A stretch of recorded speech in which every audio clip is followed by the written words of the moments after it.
Good evening.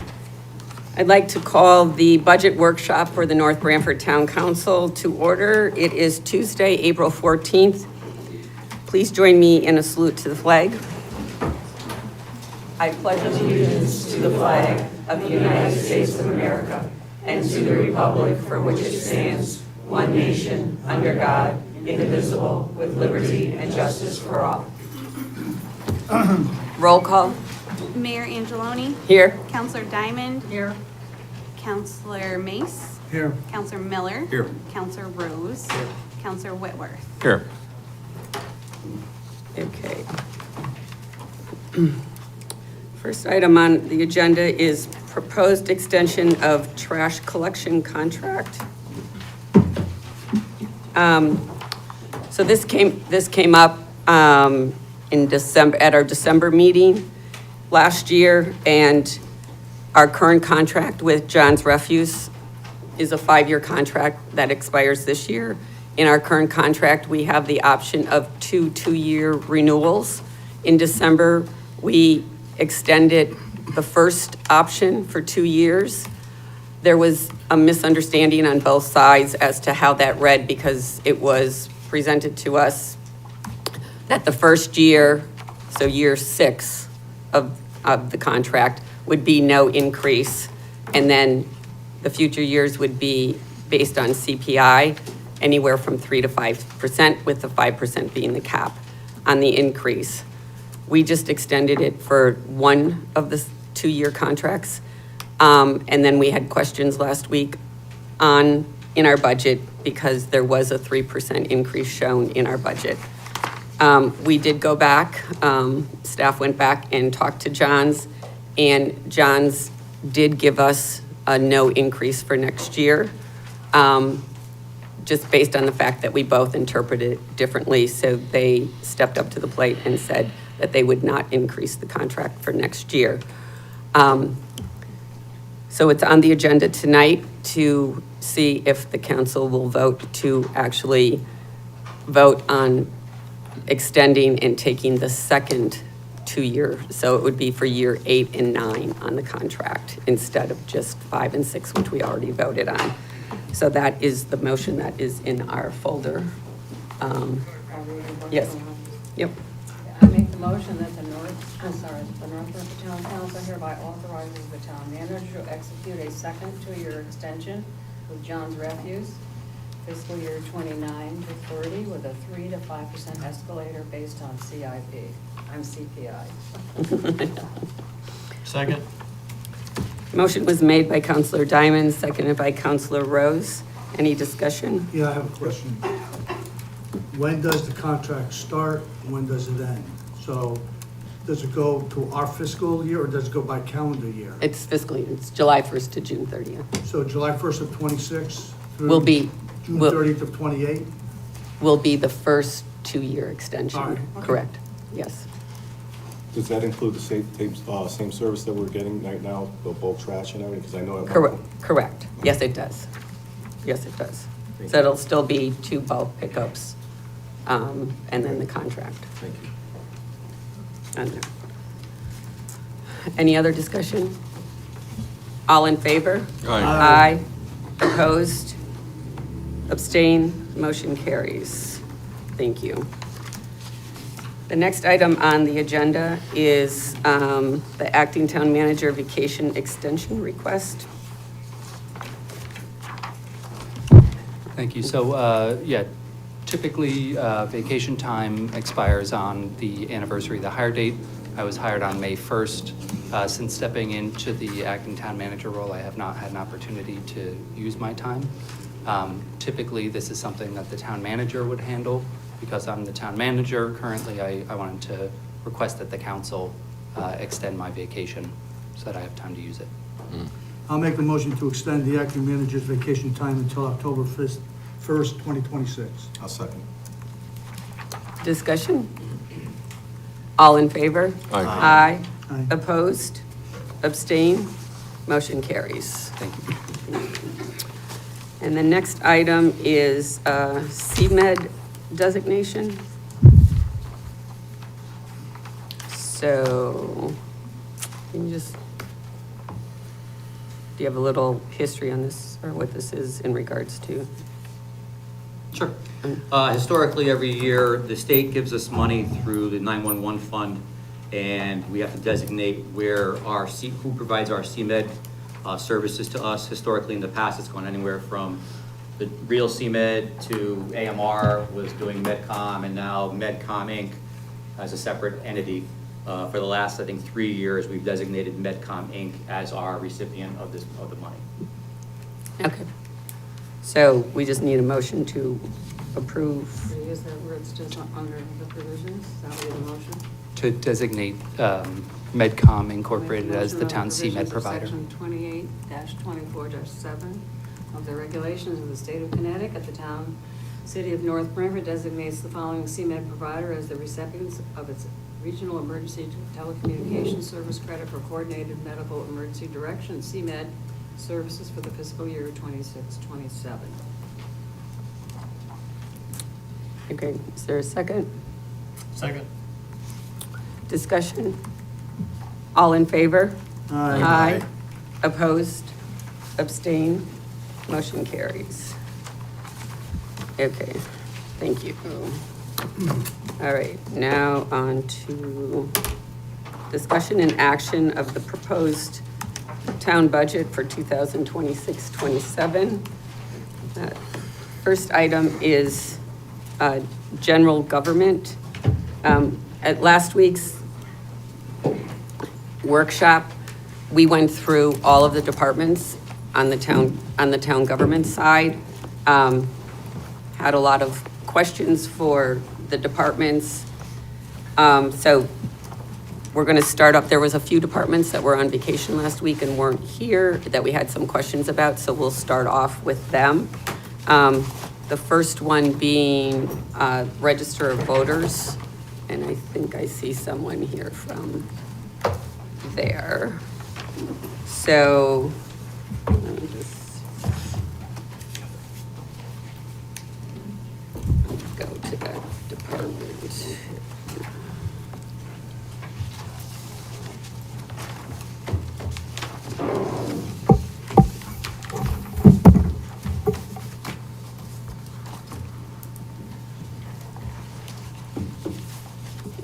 And do you know the department number offhand? 4197. Yeah, elections. Okay. Okay, so, first question is,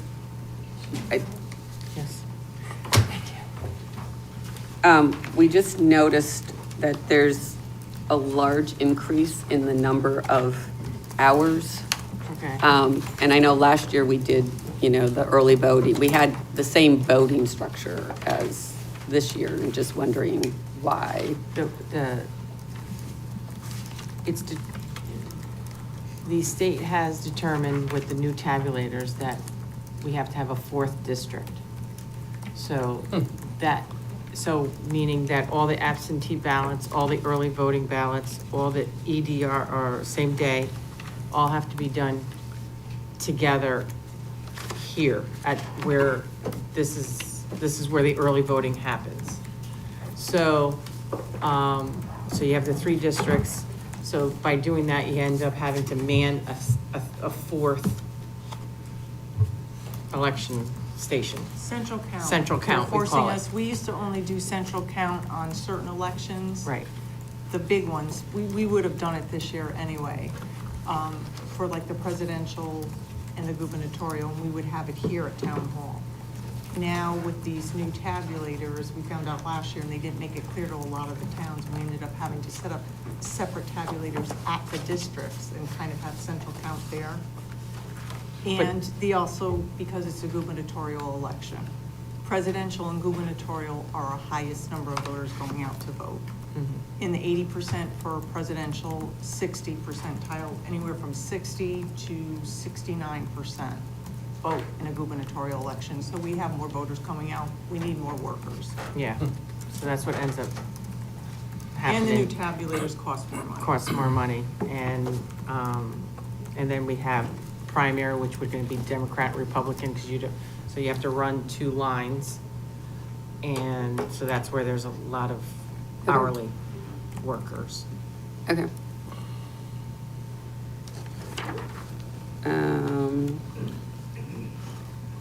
Okay. On the ballot count, it just, when you add up between the November ballots, the primaries, the early voting ballots, like the total count of ballots needed exceeds our, Because how you- many people vote. Because what ends up happening is because you can't tell if the person's gonna come to early voting, you have to have the same ballot. So you have early voting, you have absentee, you have early voting and then the regular day. So you don't know which one they're gonna be going to. So you have to have the same amount of early voting, not same amount, but you have to have a percentage. So we are still learning in the left, because we've only done it for the last two and a half, 3 years, how many people are coming out. So you don't know, you don't know the percentage of, it's not normalized, if Okay. that makes any sense. Because we don't know, especially in August, it'll be low, but, Depending on which Depending- office, it's a state. yeah, it's a state. What happens is you have to order different types of ballots. So the poll ballots are what you order when people go to the polling places. The early voting ballots are if they come here. The absentees, obviously. totally are- different, yeah. And then same-day registration. So there's 4 different types of ballot for every election, primary, referendum. No, take it back, not for referendum. There's no Yeah. early voting No. and no same-day registration. So they scan differently. It's They not like a scan- matter of. yeah. They have to be coded. And Coded. that, again, I can give you an example of what our old tabulators, every time you coded something, it was $35 for a code. This new This company, is extremely, yeah, much more expensive. much more expensive. But they force us to do it, so. We would, even on the budget referendum, I said to them, I have one townwide ballot. Will you count them in the districts? Just let me do one ballot. So I finally convinced them to allow that. But when the AB, since we have such a low turnover and we do our budget so close to it, and it's less than 3 weeks referendum, I do Yeah. my own ABs.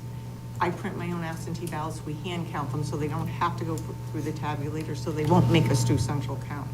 But I've always done that because it's been a lower volume and I can handle printing them myself and putting a seal on. Okay. And the other thing, there's a certification of ballot order that we have to fill out for every election or primary by district. We have to go back, or I go back, we have to go back 4 years, but it has to be 4 years ago when there was a gubernatorial, so you have to do the same election. So we have to do 2022, 2018, 2014, per district, the number of voters, who voted, the percentage. We send that in every year. And the Secretary of State's office has the right to tell us we didn't order enough ballots and we have to order more. Yeah, okay. So we kind of do a percentage of the voters in each district. All right. Okay.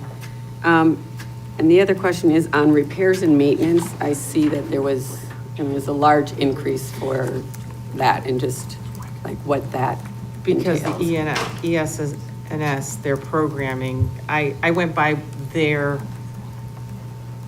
list of what's expected of us, what we have to do to maintain the tabulators and what. So that's each the program- company that. Yes. That's the new The company new for the new company. tabulators. Yeah. Okay. They have a different price structure, So, which she can show you. Yeah, I'm I mean, hoping, that's fine. From Secretary of State's Yeah. office.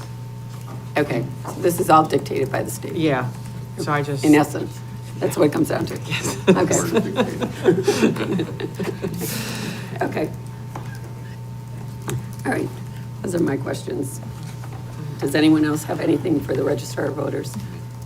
Nope. Okay, thank you. Thank you. Should I say? You might as well stay because you weren't here last week, so. Thank you. You're welcome. Okay. Town clerk.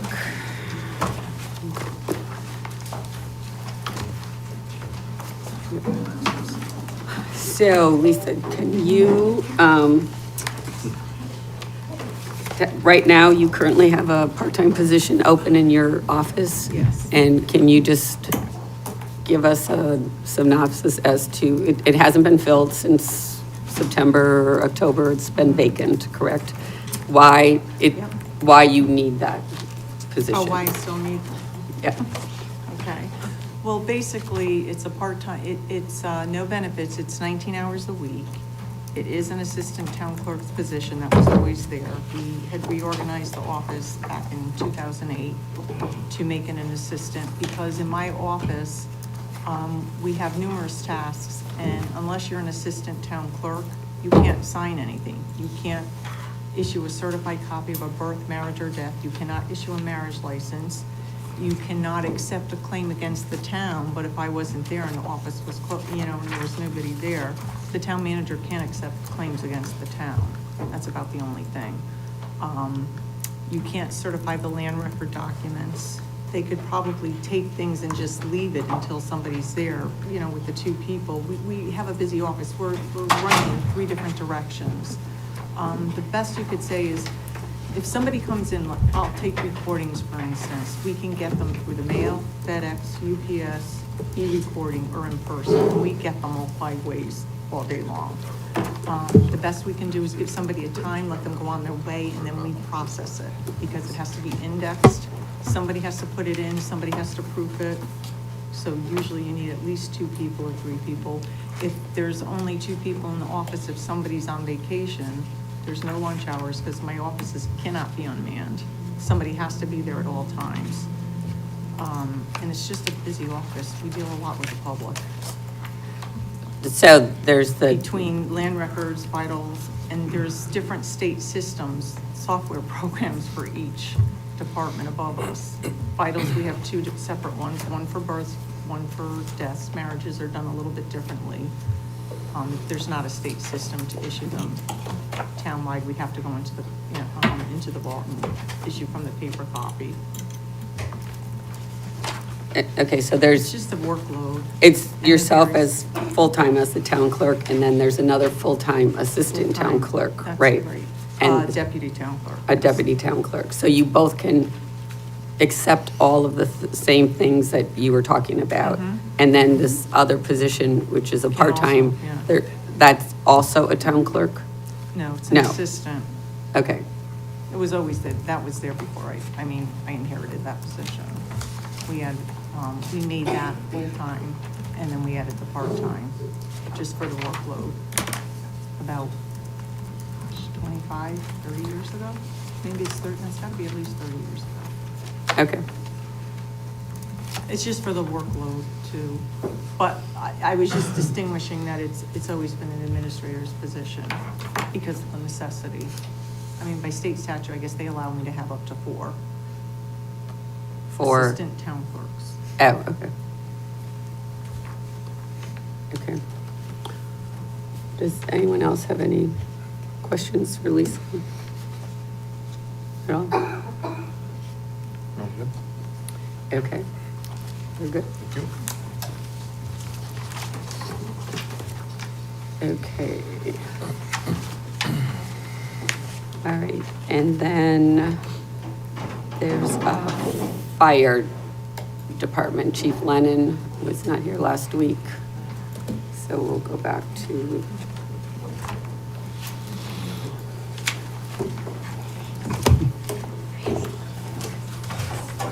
Good evening. Hello.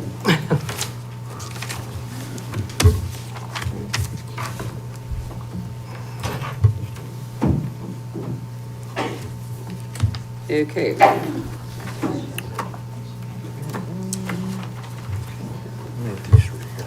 Okay, so last week,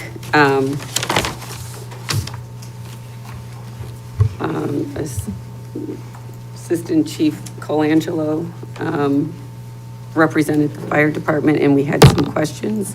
And one of the things we had talked about was the large increase in salaries in the account, and asked him to go back to the department and the commission and come back with a suggestion of how we might possibly be able to adjust.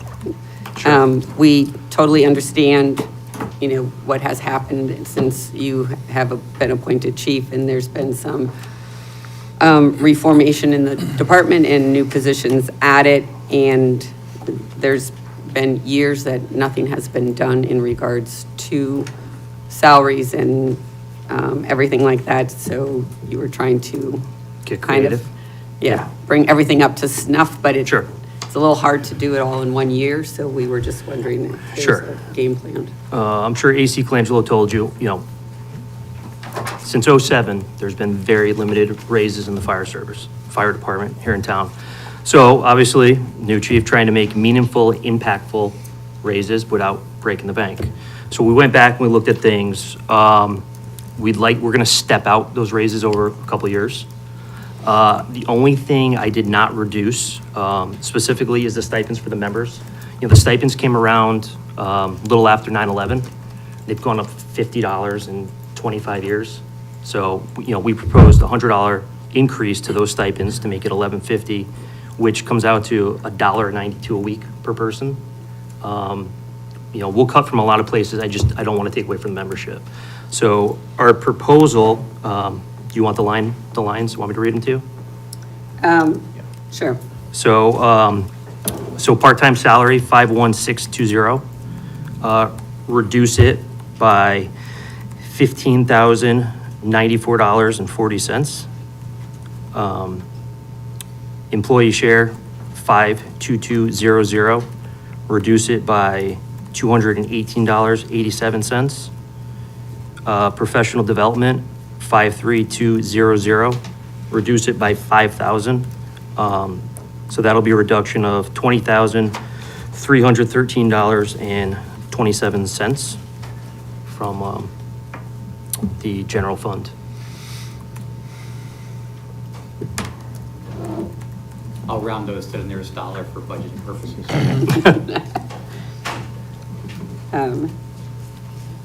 Okay.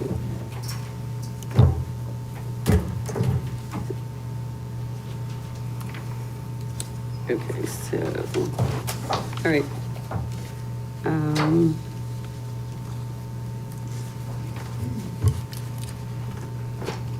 Does anyone else have, those were the questions that we had in regards to, Yeah, we'll come back to capital. yes, Capitals later. Capital? yes, yep, Okay, yep. off the hot seat for now. That's it? That's it for now. Yep, That's that an was- easy that- one. That was an easy one. Thank you for coming in with that total. That was, Okay. okay. I just want, so we had I'm just gonna pull up.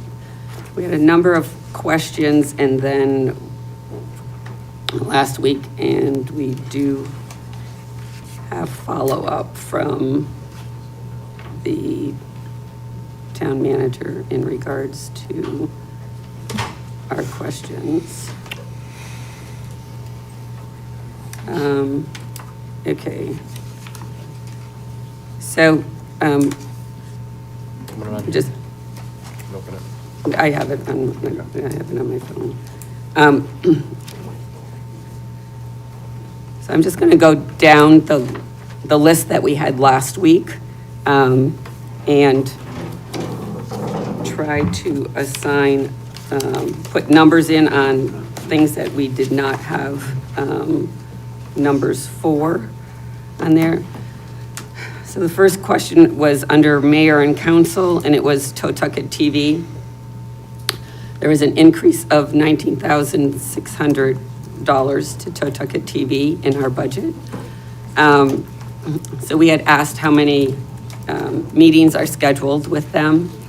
So the information is, Totucket TV is currently scheduled for 65 meetings a year, which includes town council and budget meetings, planning and zoning, inland wetlands, and Board of Education. So half of those meetings are planning and zoning and inland wetlands, which they a lot of those meetings, or a number of those meetings get canceled just because there's no work, or, there's nothing on the agenda, or they don't have a quorum on there. So we're proposing, this is not a motion, it's just discussion. All motions will be made next week on there. But currently, Totucket TV has $13,000 in the budget that we have been supporting Totucket TV as our contribution to them, and also a reduced lease for the quarters that they rent from the town and in the town building. So we would like to propose reducing the number of scheduled meetings to handle town council and Board of Education meetings. And that includes budget meetings, and I know they also do some general meetings on there. And to increase their budget by $2,000. So that would be a decrease in the proposed budget of $17,600, because the increase was $19,600. So is there any discussion on that? Well, I am concerned because I think they're in trouble right now financially. I think they do provide a service, and I think we want to make sure we support them. That's my only concern. Yeah, and we are still supporting them, and I'm thinking, I don't know, we still have to have a discussion, the town manager would have to have a discussion with them, because a lot of it is, their revenue is decreased, not because of us, it's because of the way they get their money from the state and everything else on there. And I don't know if reducing the amount of meetings that they would film would help them, because they wouldn't have to have staff. But I don't know if they could still maintain the facility. Did you actually have a conversation with them since our last meeting? Yeah, I checked in with Walter Mann a little bit. Staffing, I imagine, is one part of their costs. They still have the overhead. The proposed increase was based on the rent that they pay to the town, as well as the cost of utilities that they have. And so I imagine this would help some, but I would have to check with Walter to see if it would be enough. Again, I appreciate their service. I know that they are very supportive of us. Yep. If we had another meeting or something we wanted them to come to, they would come. I just don't want to hurt them. That's my feeling. I have a question. So we're looking at it from the expense side, that we want to reduce the number of meetings because of the cost. But how does that reflect on the people who don't go to the meetings but watch it on TV? Because that's their only way to watch the meetings and know what's going on in the town. So the taxpayers who support the Totucket Times out of our tax dollars are gonna get cheated from not being able to see the meetings on Zoom or whatever it is, because we're cutting their budget. So it doesn't do a service to the townspeople who watch, especially the elderly, who don't get out, that want to watch those meetings on video. Well, the only two, besides the council and the Board of Ed, the only two other boards or commission meetings that they film are planning and zoning and inland wetlands. So they don't film all boards and commissions. I know, but how many people are we going to affect? Without that information, it's difficult for me to vote for something. Knowing the viewership Without- you're asking? How do we know how many people watch the planning and zoning meetings on Totucket Times? I don't know who we're affecting. You can look on and see when so many views they get, but the minutes are also posted online, that you can read the minutes, because a lot of the boards and commissions are not, when you look at it, it's the elected ones, the elected boards, which are the Board of Ed and the Town Council. Those meetings would still be televised, if they can still do it. If we don't, if we don't give them enough money on there, then they still might close. Doesn't, because they're not getting the revenue, and it's not from us. They're not getting the revenue because of the way it's structured as to where they get their revenue from. which is, cable TV, however, he gave us all the information as to their different sources of revenue on Can we there. invite him back, like Marie said, in order to that we can get more information before we go ahead and with a vote to decrease the funding to them? Sure, Wasn't it not too long ago, we didn't provide any funding? correct, yeah. Yeah, it wasn't. We're still providing 6-7 years ago. we didn't 15,000 in provide funding. anything. Right. This is an increase of 2,000 in what we're providing now. We can invite him back. Yep, happy to hear Yeah, from I'd them, like to absolutely. hear. I like what they do.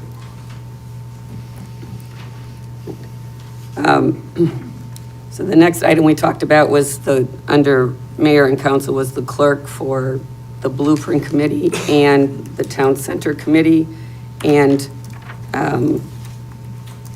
we are going to reduce that just because of the number of meetings that they have. Town Center hasn't met in over a year. And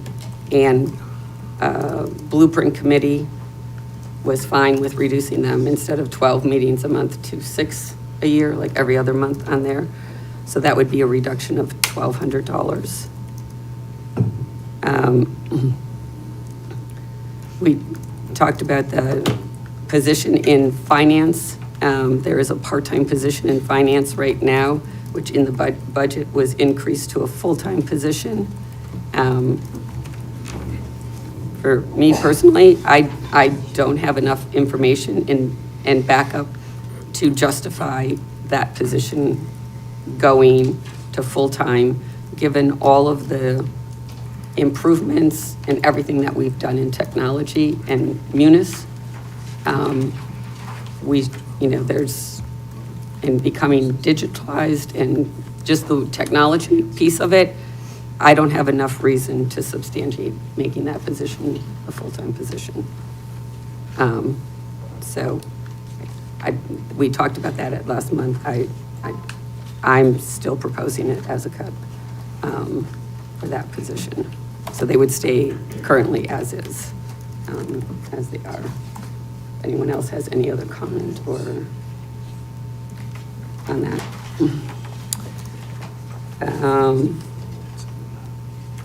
On IT consulting services, the current budget is $110,000.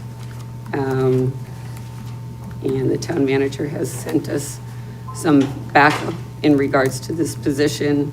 It is a 1099 position, so it's not an employee. And so I talked to the town manager. I know a lot of the work that has been done by that person, a lot of it was Munis operating, getting us up to date and implementing things. And so we are proposing a $15,000 cut in salaries, which he's currently an hourly employee, so we would just adjust the number of hours to meet that. Rory, did you have a talk with the town attorney? Did we figure out how you hire a person like that? The town attorney's looking into it. There is in the town code, under the purchasing section, an exemption for professional services. So past practice on professional services would still be like an RFP. Yeah, looking into the And you don't have history. to take the bottom dollar in that. Correct. Yeah, looking into the history of this position, it seems like, when it began, it was like. And I know it's kind of evolved. That's just over the years, as our reliance on technology has increased, so have the hours for the position. And I will say, the contractor that we currently use has essentially built the town's entire IT infrastructure from the ground up. And I absolutely understand the need to find places to cut. I would ask, that one of the things that we will need to transition away from this contractor is for everything to be documented. And that's not, they've done the best that they can along the way, but it hasn't been a real focus. If we had one more year at the current level, so that we could do a planned reduction over time, that would allow us to prioritize documenting things. My concern would be at the current level, we're budgeted for about 32 hours a week for 50 weeks. A cut of 15,000 would put it somewhere between 25 and 28 hours a week. And just with some of the projects that we have ongoing currently in terms of the Munis time and attendance module and the advanced scheduling module, that can be several hours a week on its own.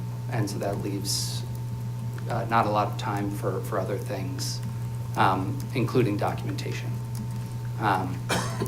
So that would be my request, would be to continue funding the position one more time at this level. And then we can do a planned reduction over the next several years. I'd be okay with that. So I'm still hung up on how we hire them.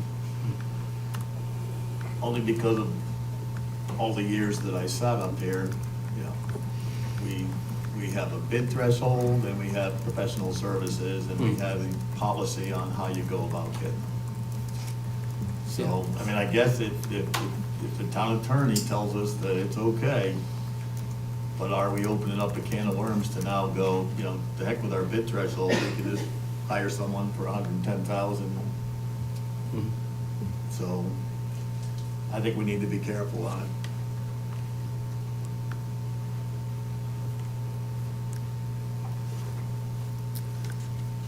Does anyone else have any other questions?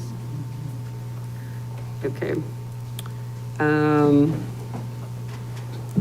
Okay, on EDC, there's a cost in there for a website, which is for $5,000. In the current year's budget, we have $2,000, which obviously hasn't been spent on the website because it's our understanding there is no website. Or I thought it was part of the town's website, but I guess they have a separate one on there. And I have a problem allocating money to something that is not there, and there's no definitive plan as to what is happening with it. Unless we're unaware of a plan. Is there a plan for something with the EDC website? Yeah, so part of the problem was there was a separate website. There was that Destination EDC Rip was Rap. funding. Yep. We purchased that, Just the name, the domain name. Yeah, in this fiscal year. Correct. And so we've been talking with the vendor, getting pricing and discussing moving forward, but time-wise, I haven't been able to focus on EDC as much in the past several months. Of course. Okay. So if something came up more definitive with this, is this something that, because we do have the fund that was established for economic development, that was established with selling some of the property in town. So would this be something that we could use money from that fund to fund it once you have more of an answer that you can come forward with on the council, instead of putting money If the council would be willing to entertain that request, absolutely. in there, so that if there is something developed.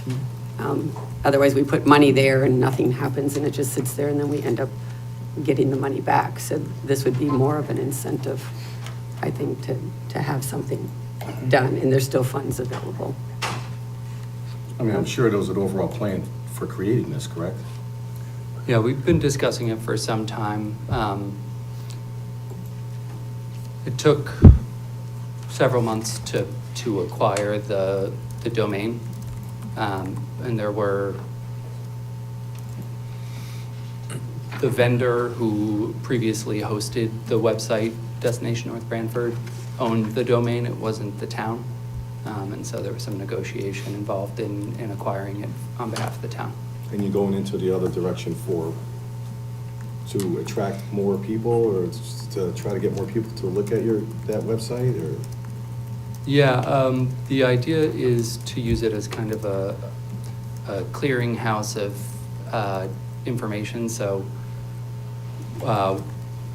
some of the funding for that line in the proposed budget was based on eliminating the printing and binding line, which previously was allocated to printing like the farm trail brochures. And such.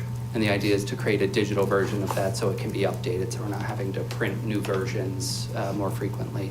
And we can use it to host stuff for Restaurant Month. You know, it's a platform that we can adapt to our needs. And you can have others latch onto it if they would like to, correct? Yeah, the businesses in town would be able to register and post information to the website, which would be cleared by staff. Thank you. Okay. All right. Under police, there were two things that we had talked about last week. One being the pension, and there is an update from the police chief in our packets. We had asked him to look at the pension account to see once the pension account has already been reduced by $150,000 from the town manager. And so we just asked if there was any more, and the chief, which was sent to you yesterday. And so a hard copy is in front of you. So Chief, if you just want to go through this quick. Sure, yeah, so, I wanted you to have it ahead of time so you could review it. Basically, a couple of questions you asked are, where are we now? What do we expect to have unexpended funds is what I capture in the first part of the paperwork there.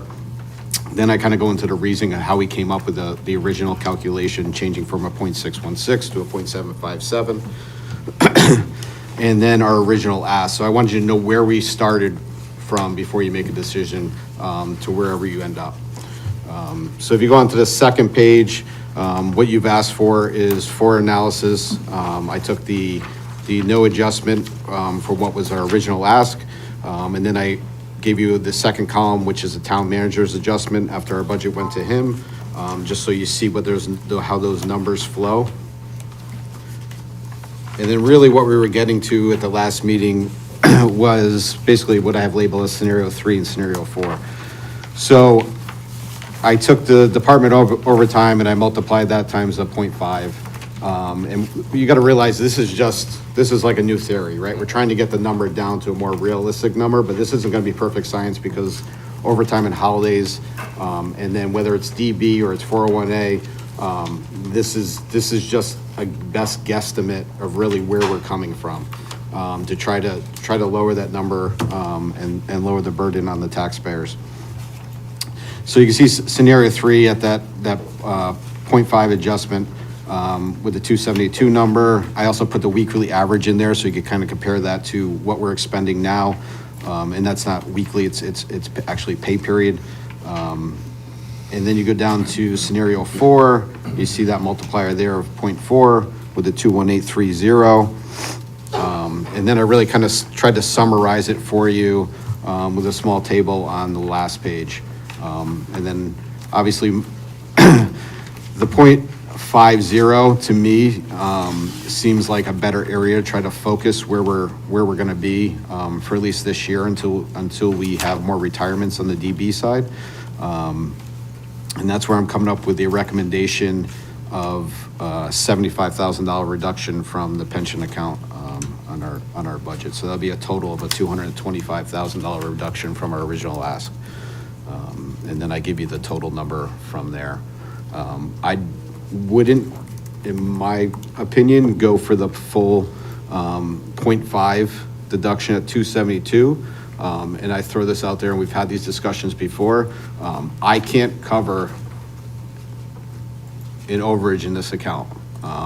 It's just not in my operating budget. So if that's something you decide, that's up to you, but I'm just laying it on the table. I can't cover that overage out of our current operating budget when we only asked for a $13,000 increase. So, if there's any questions, I'm going through it quick, but just Well, we're happy. I think what also helps is that last year the council had, because this is, it's a best guess estimate. But if there's any money left over, that any money left over in this pension account automatically gets paid to the pension account. It does not go back to general fund and cannot be used for anything else. So it's budgeted for retirement, and it will stay in retirement, even if it's not current year. Anything that's left over will go to the pension account on there. So as he, stated in the beginning here, for the current fiscal year that we're in, he's anticipating around $185,000 that he will have left over. Whatever that number is, will go directly to the pension fund. It doesn't go back to general fund. And again, that's just an estimate because Right. every pay period is a variable depending on. Right. what goes That's a look at it as of today, on the payroll, on there. So I'm comfortable with the chief's recommendation of $75,000. And also, don't forget, the pension calculation jumped up to a 757, so that's Right. obviously going to have an effect on our numbers from July 1st until June 30th of next year. Correct. I'm comfortable with your assumptive numbers as well. I mean, makes Right. sense. Right. Okay, all right, thank you. Yep. Thanks, Chief. The other thing we had talked about on the police budget was the Axon contract, which is for taser and body cam contract. And there's a $75,000. That contract was already voted on by the council earlier this year. There's a $75,000 increase to the budget because of that contract for the next 10 years. And the chief came back to us and proposed that we take that increase of $75,000 from the police extra duty fund to help fund it to stabilize the budget. That's an account, it will have no effect at all on any of our officers who do extra duty. This is the account where the admin fees and everything else go into that are charged when companies order extra duty. So it will have absolutely zero effect on any of our police officers. They will still continue to get paid as they do and everything else. And so he has proposed that we take the increase out of there to pay for that.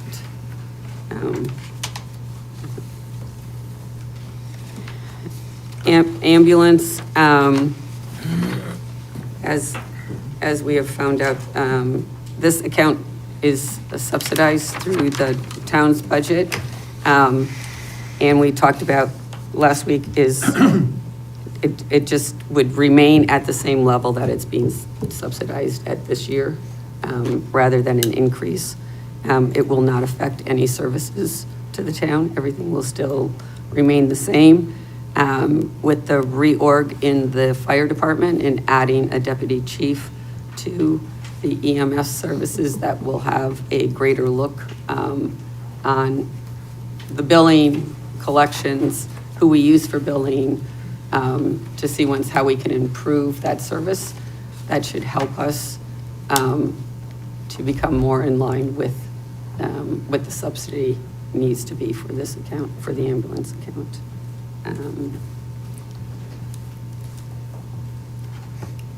And then for the community center, we had talked about that travel reimbursement in this department, in their budget, is they they do get car allowance.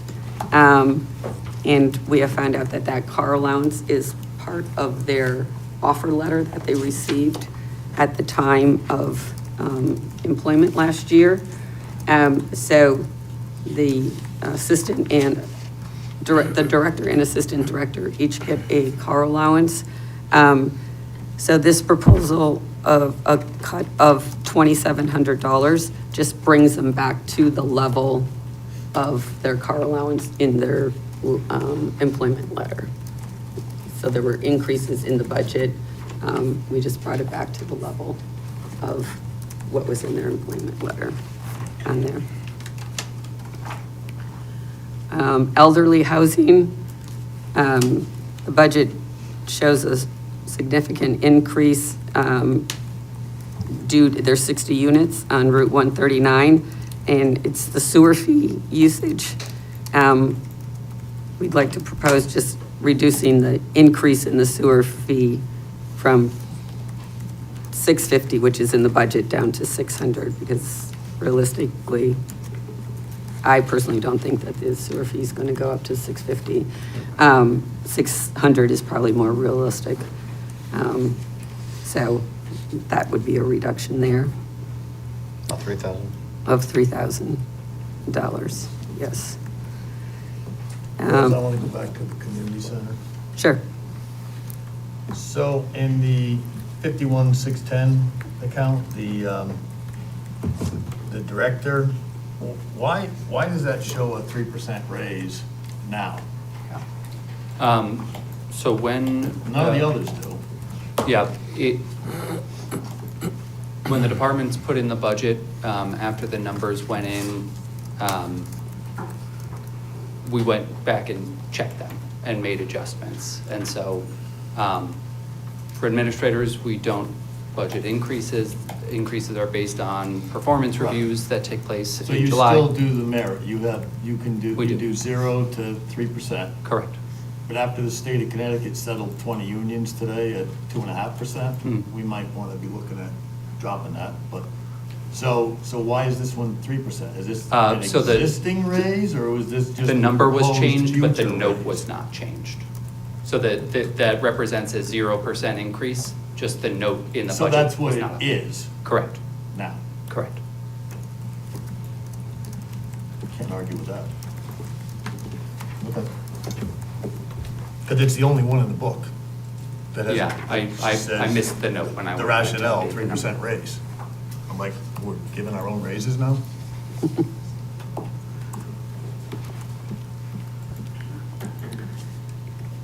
Anything else? Nope. Okay. Okay. Next item is solid waste disposal. So this is just an estimate of what the savings is. They'll have to work it out. But with John's not giving us a 3% increase on the contract, that should equate to approximately $45,000 on there. But if you can just work out the actual number for us on there. Yep. 8403 out. 84 is the account number? I was looking for the department. Oh, department. And then contingency reserve, this is the account that the town council has in regards to have money in case there's anything that comes up during the year that is deemed an emergency or something that we have to pay for. So I know there is a undesignated fund balance or savings account, as residents would like to call it, but we cannot just go back into that account whenever we want to. Once the budget is set, we cannot go back into that account to take money out for operating if we are closed. So we can't, that's why we try to think of everything that we might need, but if emergencies come up, the perfect example is at the last meeting, we approved to repair or to get a new fuel system for Public Works that takes fueling all of our things because the system didn't work. and it's not in the budget, it was $25,000. It came out of contingency. That's what this account, anything that comes out of contingency has to come before the council for approval. So this year it's budgeted at $275,000, which is a base of $175,000, and then $100,000 for any unaffiliated employee salary increases on there. Last year, we had reduced the unaffiliated raises from the $100,000. And it was noted in our budget, we used $70,000 out of contingency to go towards unaffiliated raises on there. And I know last year we also decreased our base. Instead of starting at 175,000, we reduced that down.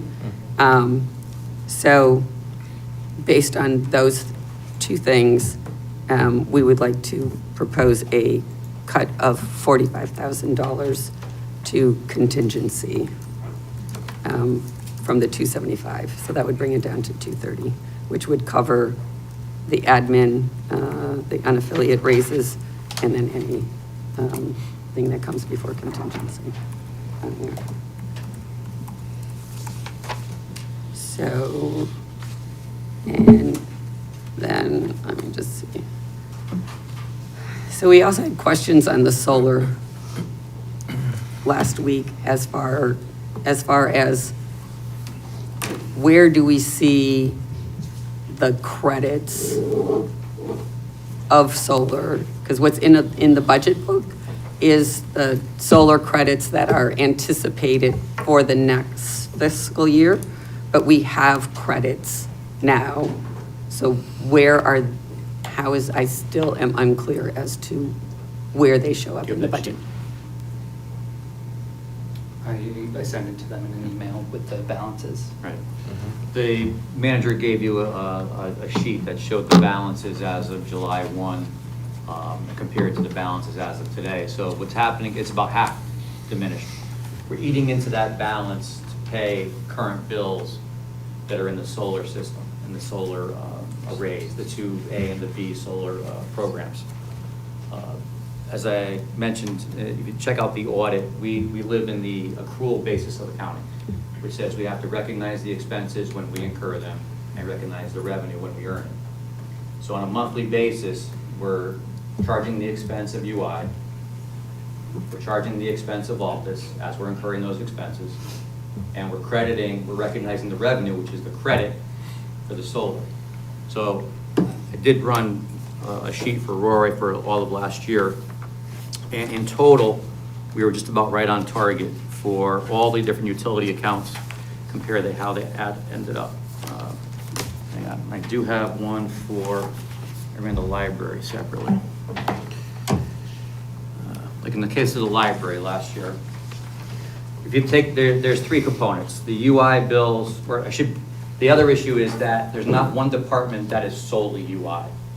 So in the case of the library, let's say she has some Wallingford bills, she has some UI bills, so it's not really, you can't segregate at this point. We're gonna do it now by building. We haven't done that last year, but the UI, the charges, let's call them, were $60,000, right? And if you go back to her budget over the last few years, 4550 is where she's been living in the budget world. We did get credits of $31,000, and the Altus bill is $20,000. So the UI is going to be the UI. The bill is going to be the bill for what we use for electricity. The lights are on, we're incurring that bill. I look at it as we've got credits of 31 that cost us 20. So we're up $11,000 last year for the library. Where is it? Again, it's on the books as a credit. When we get the credit invoice in from UI, we don't pay them. We're eating into those accumulated credits to satisfy our bills with UI. Again, the sheet that the manager sent you shows the number from July 1 to today has been diminished by half because we're eating into those credits on the town side. I'm sure Martha's doing the same thing at the Board of Ed.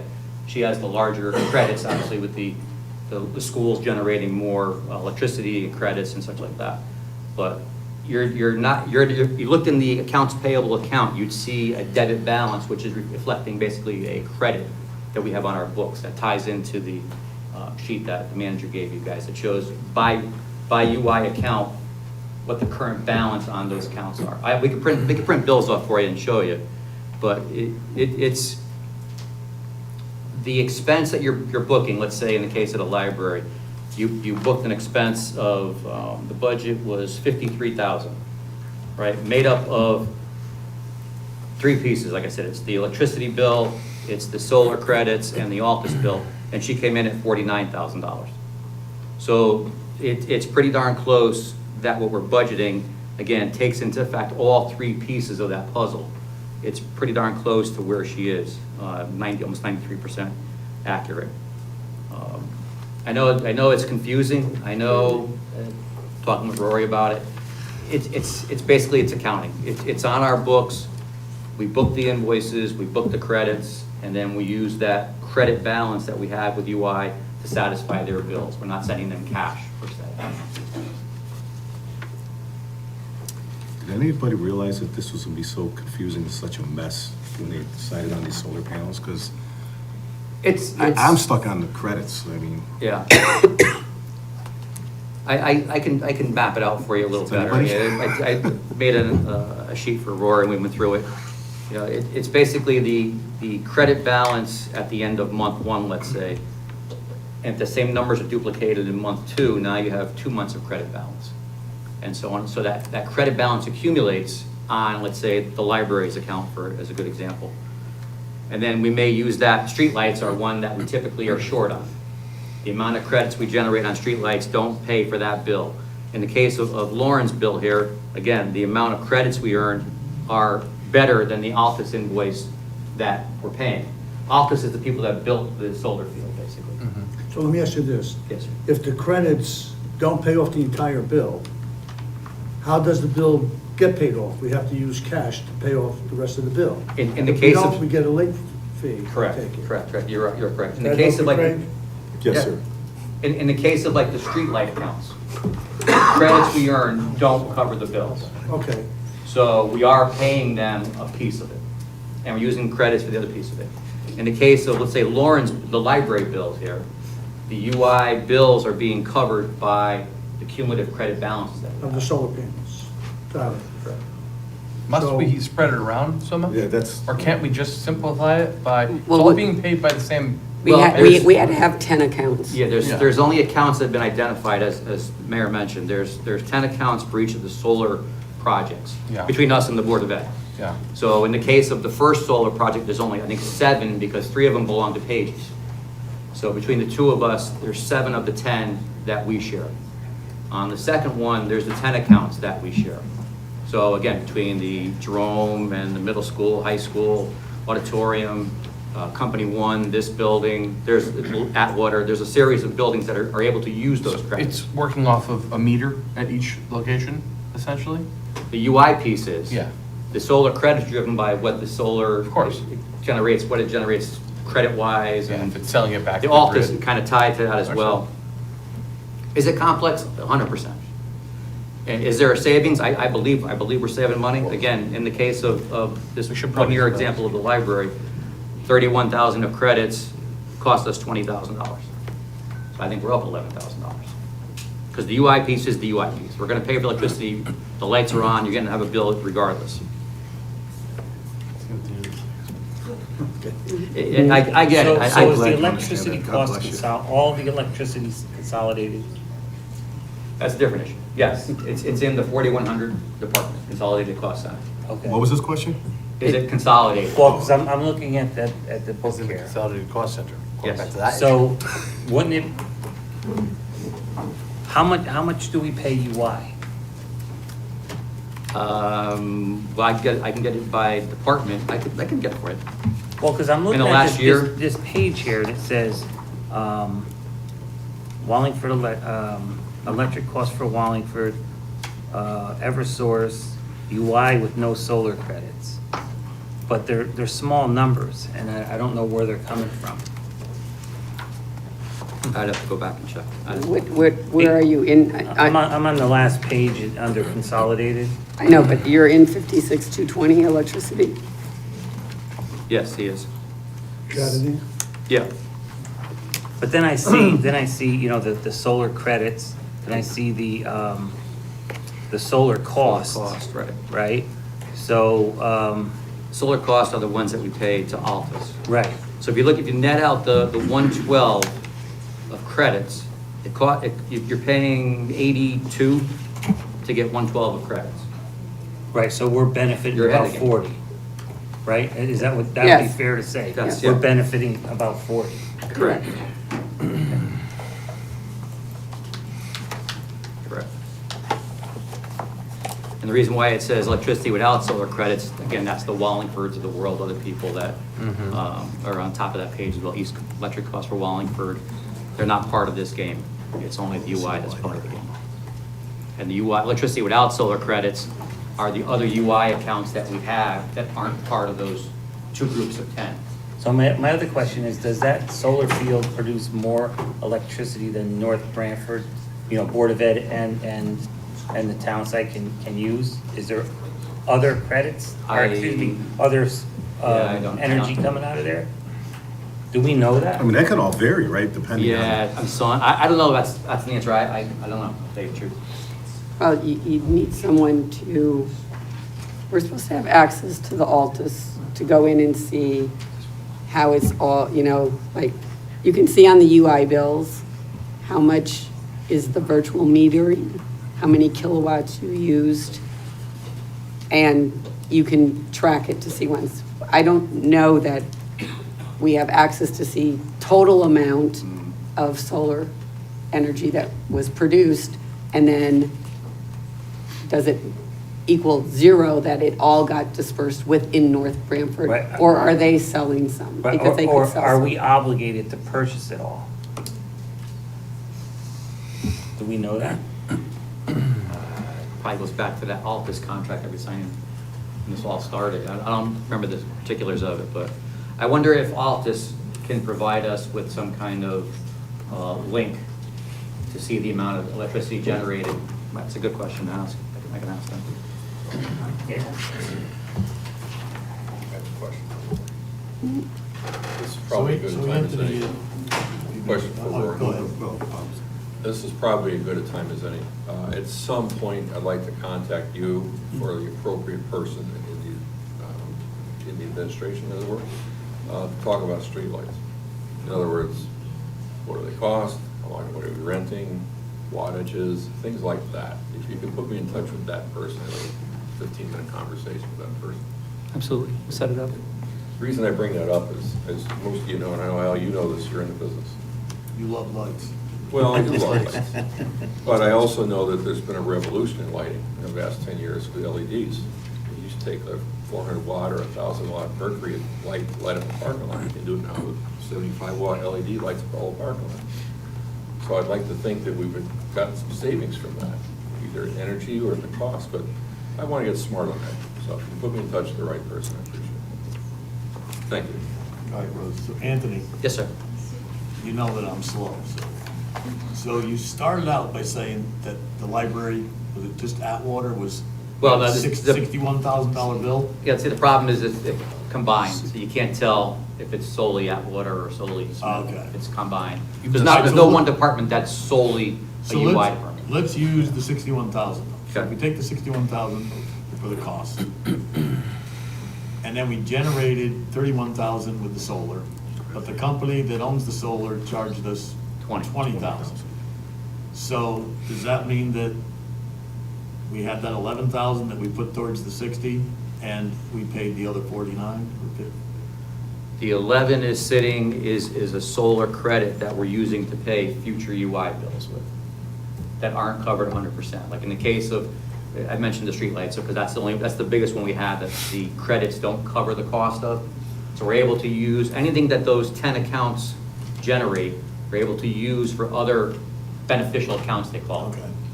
Okay. And we're able to use those, again, and streetlights is the biggest winner. There's other accounts that are outside of the solar project. We have a lot of sewer metering stations, pump stations, that aren't part of this program. So those are separate UI bills you see there without solar credits.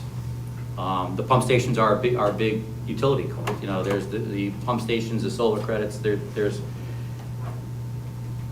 a series of pieces to this electricity puzzle that I think the bottom line, again, I could break it up to you by department and show you, the report I ran for Roy last year, again, in total, we were, I think, within 4,000 or 5,000 or 6,000, I forget the number was. Budget-wise, it was the whole town. 1.8% Yeah. overall. So the budget is accurate.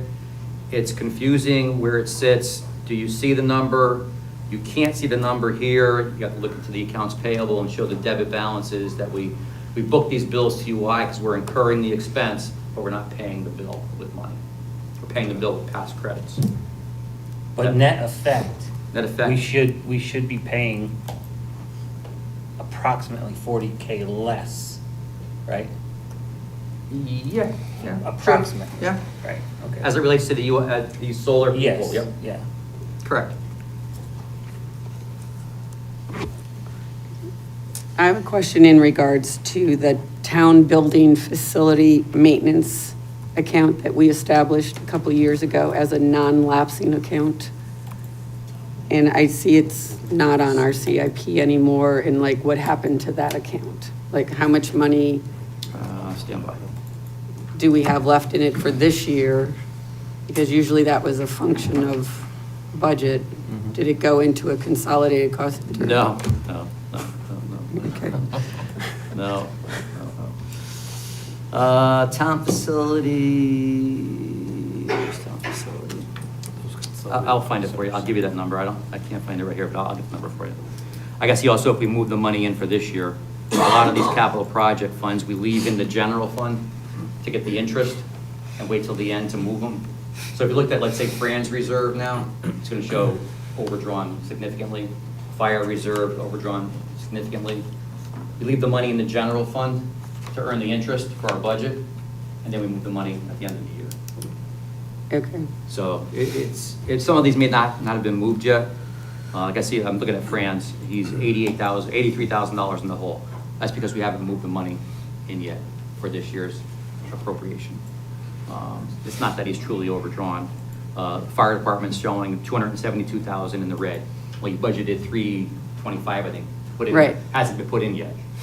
We leave it in the general to get the interest as long as possible.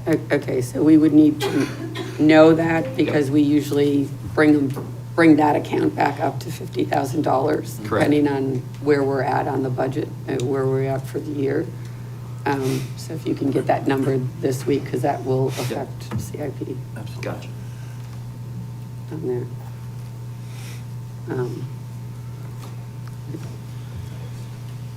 You have a question, Craig? No, You just- have a look, just- like, no, just you're trying to processing. take it all in. Okay. I have one question. So on solar, Yeah, that's, you know, with the agricultural part for Pages, do we have an obligation to be sure that they're getting the credits that they're entitled to? We don't. That would be up to them. Okay, I'm just wondering, because mean, it'd be a that- shame if they're not able to capitalize it, because that's part of the state. It's the only reason that it was a special Right. thing from the state. Right, that was a It had to be, component. it had to be agricultural municipality. We wiped their bill completely. It wipes their bill completely. It's supposed to, but Yeah. I don't know that it does. Right. That's something we can ask, but we're not, it's not necessarily our fiduciary responsibility. Does anyone have any other questions in regards to general government? Yeah, Anthony, Yes, sir. since I haven't been here in a while, what percentage of tax collection? I couldn't find it in the income part, 98.6. so you're up to that. And how are we doing? Doing good. I mean, it always, that's working out? Yeah, we're 98.6 up to 99 a couple times. We usually go conservative, do 98.6, just to keep the number, realistic. Okay. All right, and then I gotta ask, because I couldn't see it, so don't everybody laugh. The Nipper money, Yeah, Is there a Nips. line in here on the income page? No, different fund. Hang on. I'll get you And how much is it? I don't think I asked that already. Stand by. I asked where it is, but. Yep. We're in the process for July 1, what we're gonna do is, right now, like the reserve fund is living on a spreadsheet here with like 30 pots in it. Yep. We're gonna make a new chart of accounts up for July 1, that each of these pots will be a separate sub-fund. So that Fran could pull up what's in my reserve, without having to rely on a spreadsheet. You know, what's in the NIP fund, things like that, because that's important to Danny. Well, Al wants to know if he can start getting by collecting from his property. Yeah, I mean, the state's supposed to give it back to the town for picking up the nippers alongside the road. We have 38,567 there currently. Pick them up. So- 38,567.46. We have $38,000 from nippers? Yeah. You'd be surprised at the number. They come in 8-packs. And everybody throws them out the window, I can attest to Oh, that. yeah. So, all right, so Yeah. I gotta ask this. So Franny, do you have a nipper collector? We actually do. Really? Yes. No, actually, they don't get returnable. It's when you sell them that you get the nickel from them. They're not returnable right now. Right, they're not returnable, but the fee is supposedly to pay for picking them up on the roadside. That's the way I understood it. It's a seasonal position that we fund from that, and I believe they just started Monday. Okay. So it is for the, like, position, okay. We also bought the bins, Danny, we bought the bins out of that too, right? At your place? The recycling bins at DPW? So we have a NIPSAR that comes out and does things.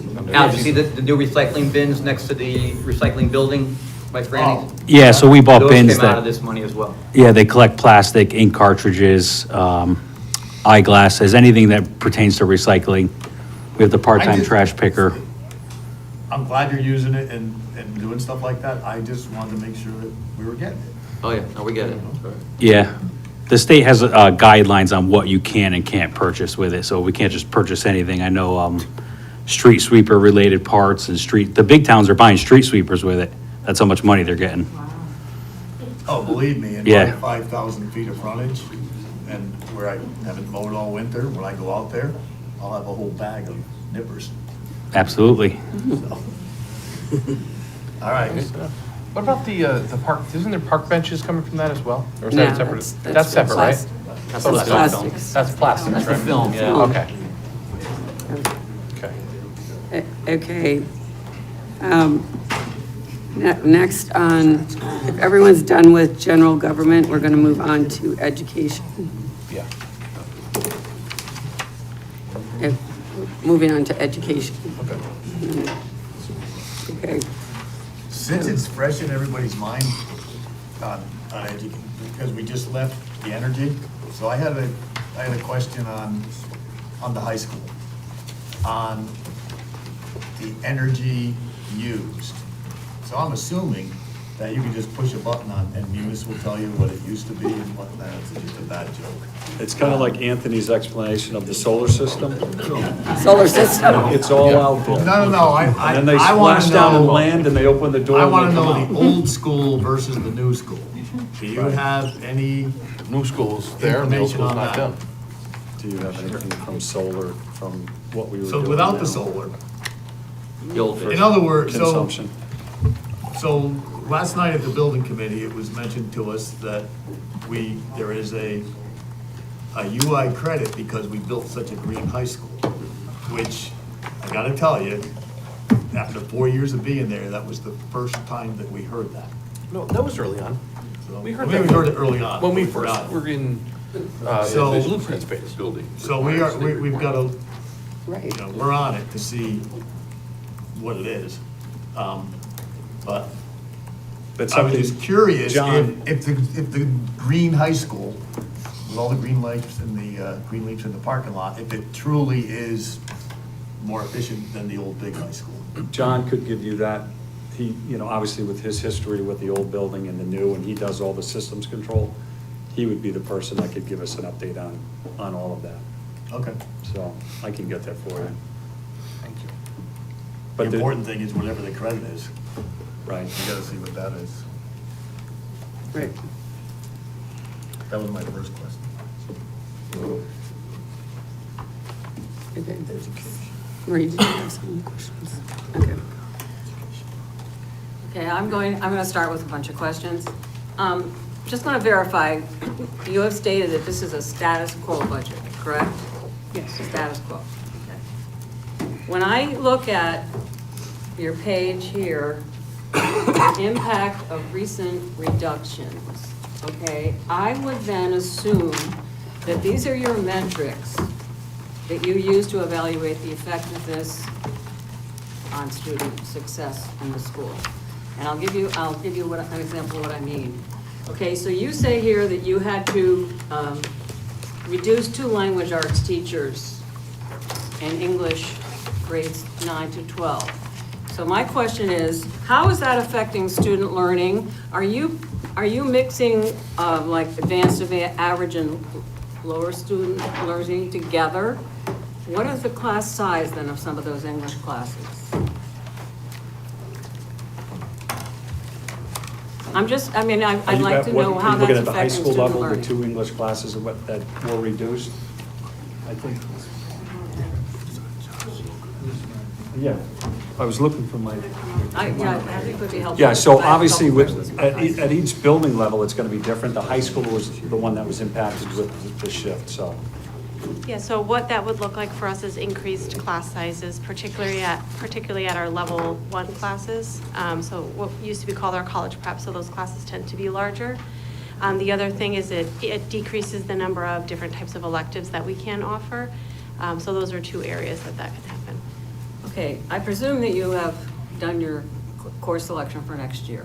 Now, did you run into any courses where you didn't get enough kids to run those courses for next year?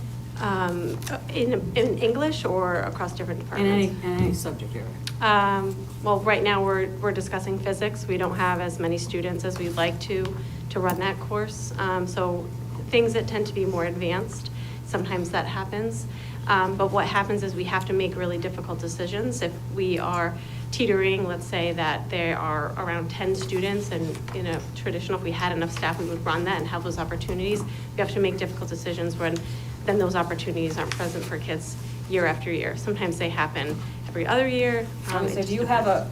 a minimum that you'll run a class? For example, let's say something in technology.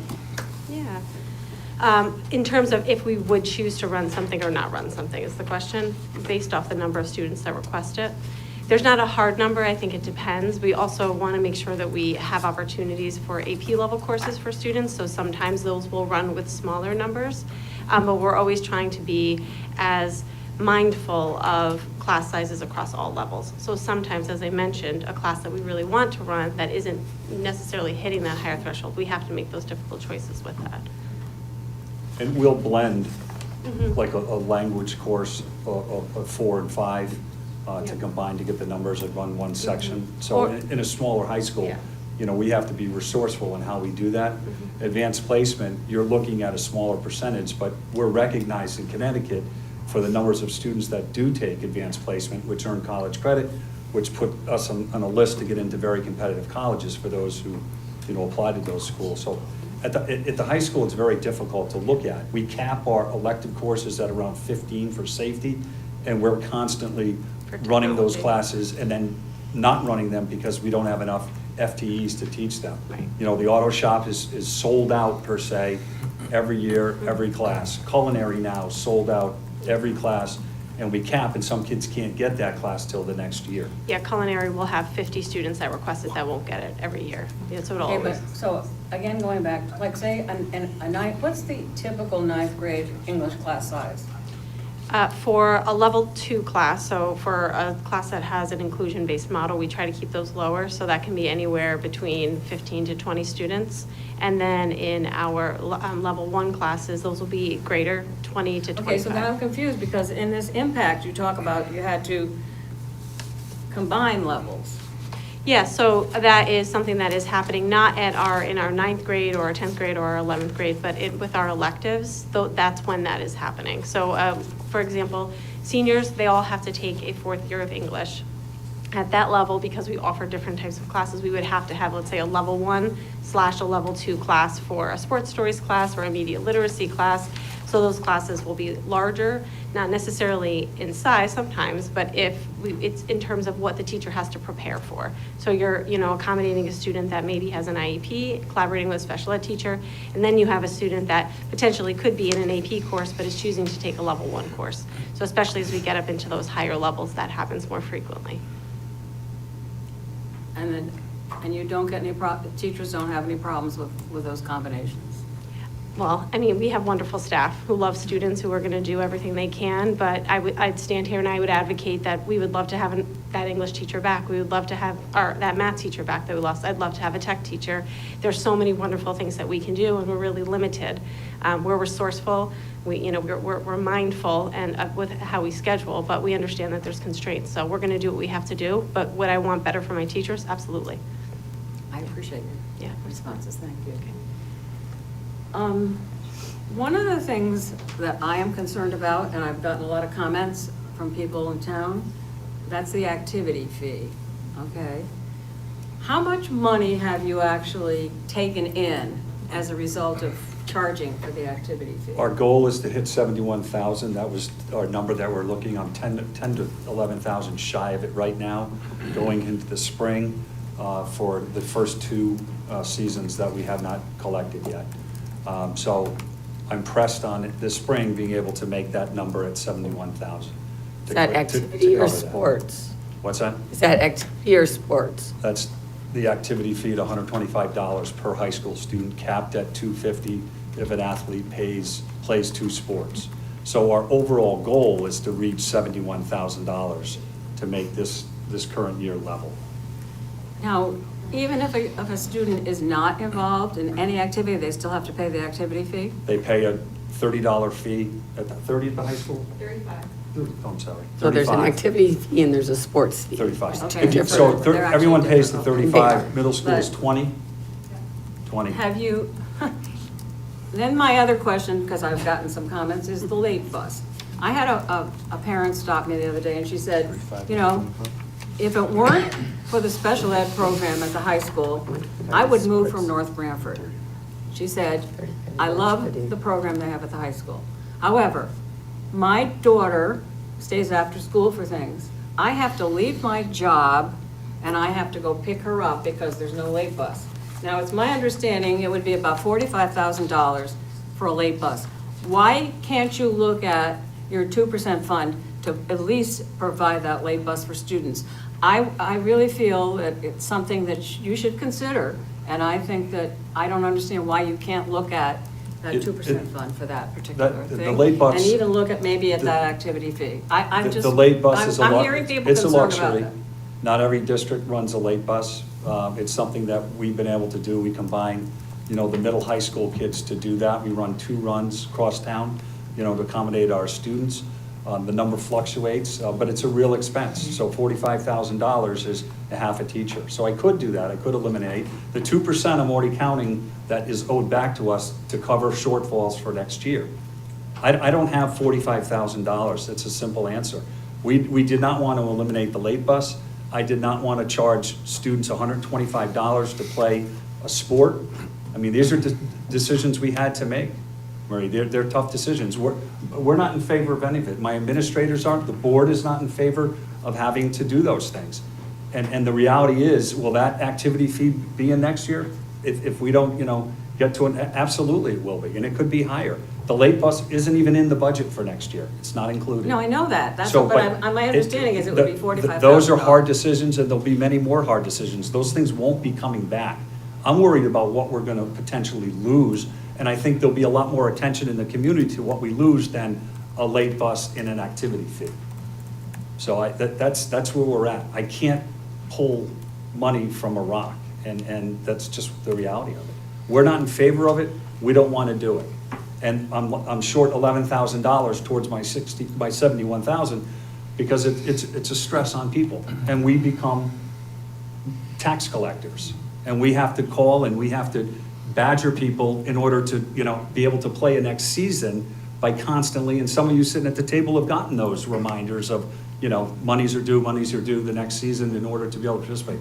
That's not what we want to do. We don't have the resources and we don't like doing it. So I hate to be so, but that's the reality of it, Marie, and I agree 110%. But I want Scott, the late bus and I don't want to charge activity fees. In these years, what's hard for a layman to understand is you say that you have absolutely no money, but yet almost year after year, you're pulling out 600,000 to put in your 2%. You look at the total cost to run our district, the $30+ million. For us to budget within 2% is considered doing the gold standard. It's phenomenal that we can do that. But that 2% has been kicked forward each year because we've gone backwards in the increases that we've gotten over the last several years. You have all the information. You've looked at our percentages historically compared to every other surrounding town. We've gone backwards. Our per pupil expenditure has gone backwards. We've cut X amount of positions. We've had to make these hard decisions. We don't have coaches in the classroom anymore. We've reduced our certified teaching staff. I don't have an assistant principal at the high school. I don't have an assistant superintendent. I've never put in for one, but I don't have an assistant principal at my high school. Every other department has added administrative levels, but the Board of Education. We're the ones that have stayed steady at our enrollment, but our employee rates have declined. Our budgeting has declined. You don't have assistant superintendent, but typically director of curriculum acts in that capacity. Well, not typically, for areas- every surrounding town has that assistant superintendent and a curriculum person. Clinton, which is a very similar So environment, does not. it's the reality of doing it. That's the reality of doing it. And they have the, curriculum piece in place as well. I get it. And our enrollment has remained steady. I've shown you that. Many surrounding towns are decreasing in their enrollment. I have a question. Last time you were here, Scott, you spoke about the security and having to reduce the man-hours for our school system. Could you go into more detail and the jeopardization that may Sure. happen, God forbid, So I because we have to reduce hours? I spend over $300,000 to secure all of my schools. We were starting at 6 in the morning for the middle high school, going to the late bus, so that we always had security members on site before the kids got there. They do a routine, they walk the buildings, they're there to unlock, they check the doors, they check everything before the staff and students arrive. We would cover all of the buildings with a 7-hour shift, and then we had a second shift come in for 4 hours, so it was an 11-hour day. We squeezed that and reduced it by 2 FTEs. One retired from Tutucket Valley that we didn't fill. We spread our people around, and then we cut hours, an hour per person at both shifts to equate to 2 FTEs. Could that go away? Absolutely. Do I have to have school security? No, I do not. We were the first in the state of Connecticut to do it. We have other districts that have mirrored it, have come to us, have borrowed our playbook on how to do it. East Lyme's the most recent one that's gone from, a non-armed guard to an armed guard, and it's following our model. So yeah, is that in play? Absolutely. And I know people who say, well, you're not going to take that away. $300,000 is the equivalent of 4 to 5 teachers with salary and benefits for a first-year teacher. So you look at me and say, well, what? Okay, so I can dissipate my educational system, have less opportunities for kids, or I can take away my security and lock the doors and pray that nothing happens. That's where we're at, and that's the reality of it. That's 1% of my budget, $331,000. And we have an incredible relationship with our police department. We train with them. We certify with them. We go to summer together. We do the lockdown drills together. They manage and work with us, and we share everything with them that we're doing. So let me And it's a model in the state of Connecticut. So let me ask you a question. Currently, how many security personnel do you have? Well, I have 4 buildings, 8, 1 for the auditorium, so we have 9 or 10? Yeah, 10, 11. I have a substitute that Yeah. comes in that doesn't work, so. And how many do you need? That's my next question is, you currently have 9. How many do you need for the next budget, for this budget season? If I stayed the same, I would Stayed. cover every building, the auditorium, because I have students in there now, in a program, and I get a lot of traffic through there.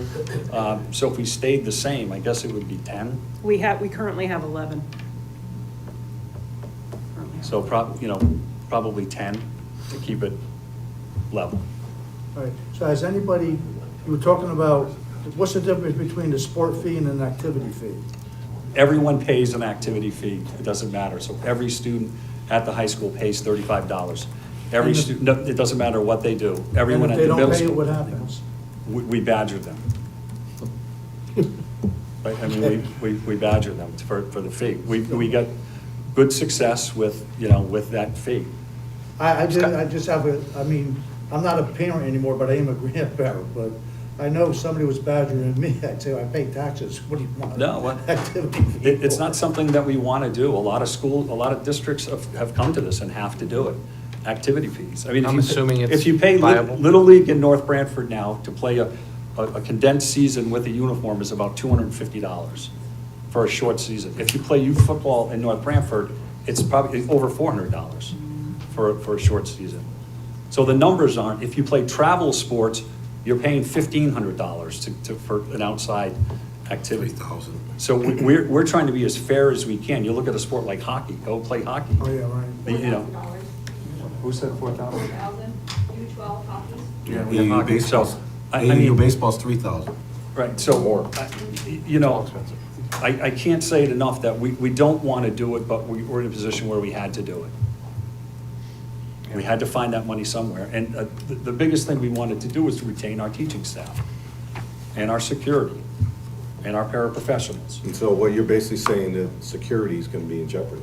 I'm saying everything's in jeopardy. And I sports- can't say sports. until I know where we're going to start from, but my primary goal is the teachers in the classroom, keeping my class sizes at a reasonable level, and anything else that I can do that doesn't decimate the opportunities for our students. So if it's security, it's security. If it's middle school sports, it's middle school sports. That's $81,000 it costs me a year to run middle school sports. Do I have to do it? No. Would that be a shame to not do it? Yes, but it's $81,000. And middle school sports are separate from the rec leagues, correct? Separate. Yeah. They weren't there when I was there, so I'm not used to them. I think we all agree, and I know we've talked through this endlessly and over the years that I've done this board. I want to see the school system get hurt whatsoever. But I also recognize that we can't pickle the taxpayer with absolutely huge increases. So we have to find, within the juxtaposition of what makes sense for everyone, and we're going to work together. I know we're going to work together. I'll just say that we've gotten to this point because historically of what we've gotten. And we're at 7.09 because of the last several years. So we've dug a hole, we've had to fill it in. We've dug a hole, we've had to fill it in. And we zeroed out to 2%. And then we've always relied on that to backfill, and that's why we've gotten to So over if the we've last gotten you several years. closer to your number this year, next year, it won't be as drastic of an increase? I'm sorry. If we get you closer to your number this year? Yeah, well, it's simple math. Next year won't be as drastic of an increase? It's simple math. I'm negotiating with 3 bargaining units right now, and as Al said, you can count on it being around, 3%. Yeah, 2.5. Where it's gonna be. It'll be above that because with mediation, you're gonna push the 3%, we know that. So that being said, with all of those costs with insurance and everything else, not knowing what's gonna happen with, electricity next year with what's going on in the Gulf, it's gonna be more expensive, to heat and cool these buildings next year. But we know over time, if we had gotten closer to that 3 to 3.5% over the last several years, we wouldn't be in a 7% situation right now. And that's where we're at. We did all of the data for surrounding towns, and we showed everyone here what each town got for the last several years and their support. We've gone down, and we've gone down in per pupil expenditure. And it's miraculous what we're able to do and hold on to. And like we said, we're stressing people by having them do more with less. That's the reality of it. And many of you have had children that have gone through the school system that have reaped the rewards of a high-quality education with many opportunities. And your children have done very well by the school system, and they continue to. Our kids do great things.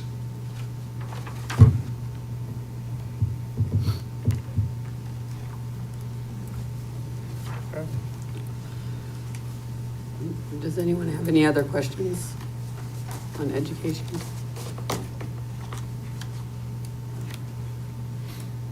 Okay, we'll move on to capital improvement.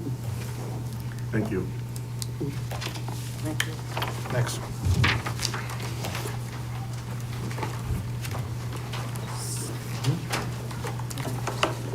No, just asking.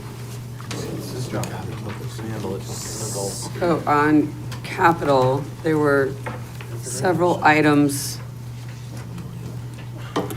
missing from our last one. Did we get a new updated, did we do a new updated CIP and add those items in? Okay. Okay, so we need the number on the town building facility maintenance non-lapsing account. It's in here. We need equipment reserve. This is general equipment reserve. It's not for one department, it's just a general account. And we need the JHS paving added.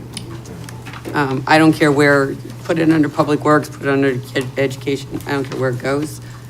It's an item that has been on here that the council committed to. So that needs to get added. We have an updated quote from Public Works. They went out to JHS. It actually is due to all the parking areas that need to be done. That project is probably going to be a 3-year project based on the latest cost estimates on there. So it was emailed out to us for the JHS paving. There was a new category added.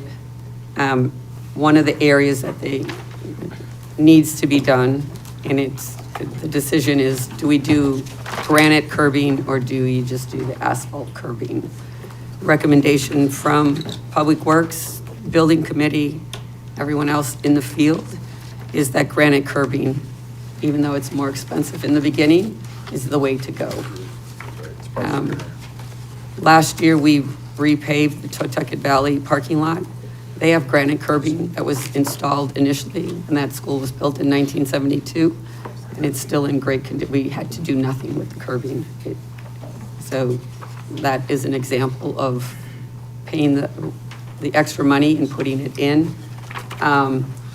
So given with what is going on right now with gas prices and everything else, that has a direct impact on asphalt and paving. So our Assistant Public Works Director, Danny Celentano, redid the numbers for Jerome Harrison and broke out so that we could do, as an option, do the granite curbing that needs to be done, which is in the bus loop area, and then right across at the parent drop-off area is the area that I believe is the granite curbing, correct, Danny? Okay. We could do the granite curbing and fix the sidewalks without paving. And then Public Works, in conjunction with the police chief, have come up with a solution to alleviate the traffic on Merrick Drive for drop-off and pickup, which is to basically widen the road between the front driveway off of Merrick and the back driveway into Jerome Harrison. It's on the plans that were submitted. It would be about 8 feet or so that would become like a stacking lane for the parents when they do the drop-off and pickup. So we could do that without paving any of the parking lots, take care of that piece, and do the granite curbing as a separate job. And that cost is about $170,000. And then, and the new pricing that he gave, he used the highest cost on asphalt costing on a 10-year average, just because asphalt companies are now adjusting pricing on a monthly basis due to gas pricing. So it might not be beneficial to actually pave, do the parking lots at this time, but we can do some of the other work on there. We do have a paving project that is scheduled for in town, that they could still do that piece to extend Merrick Drive and wrap it into that paving job on there. So we would need the Jerome, I would like to propose that we do the granite curbing, the road extension, Yeah. sidewalk repair. Concrete part of the sidewalk as well? It's the, Non-asphalt, but concrete. right, it's the repair, as the part of the overall paving project. So the paving project that was sent to us, it's broken up into 3 areas. One is the front bus loop, so looking at the school, it's the driveway to the left, the parking lot to the right off of Merrick, and then the back parking lot. So those are the 3 areas. And then the 4th being the granite curbing and the road extension. Rose, I have a question. I have lot 1, lot 3, lot 2, and lot 4. Which is which? Lot 1 is the bus. Lot 1 is the curve, Is the the bus- circle, right, okay, I got that. Bus depot for. Lot 3 is, I see buildings, but I can't. make Lot it out. 3 is the back of the back of the school, Oh, back of Jerome Harrison? the back. Okay. Consider the teacher's lot. Lot 4, is that the street? Lot, That's the street, yeah. Yeah. That's the street. And then lot 2 is The student the drop off. current, the current drop off, okay. Yep. All right, I understand now, okay.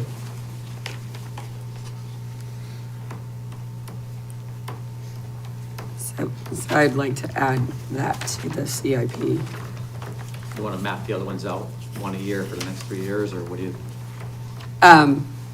just for numbers purposes? Yes, basically. So we're gonna look at 4, 1, 2, 3. Right. Okay, so do 4 first. I mean, it depends on, because 2 and 3 were the smaller cost of the project. We may be able to do that, those 2 in 1 year. Yeah. 1 is the high cost Gotcha. on that. I have a question, Chris, on the Sea Hill Road design for engineering.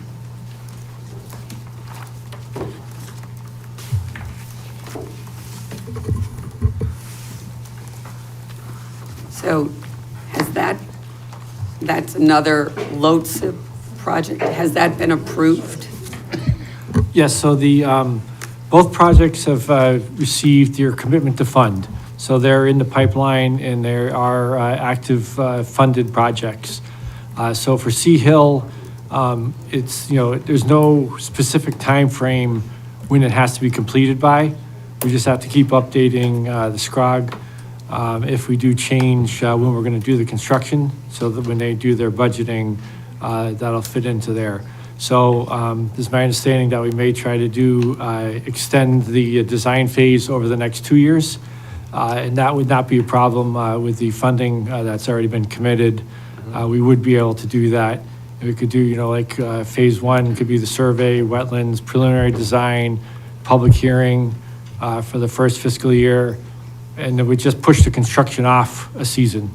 So instead of doing construction next year, it would be the following year that we would be able to do the construction on that road. Currently, it's in, fair shape, so it's not requiring a lot of repair right now. So I think it could extend out a year. So Chris, again, we're only on the hook for engineering costs. Correct. LoCIP state funding is going to State secure funding- the actual paving project. We're just engineering part for both those projects. That's in North Branford. Correct. And then So- the millions of dollars per se come Yep. from the state.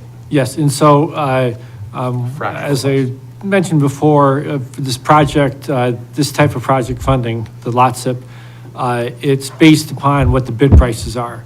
So if the asphalt goes crazy and the prices go up, so does our funding. So it's whatever the bid price is plus 20% on top of that for incidentals and contingency. So it does fluctuate depending upon what the bid price is at that time.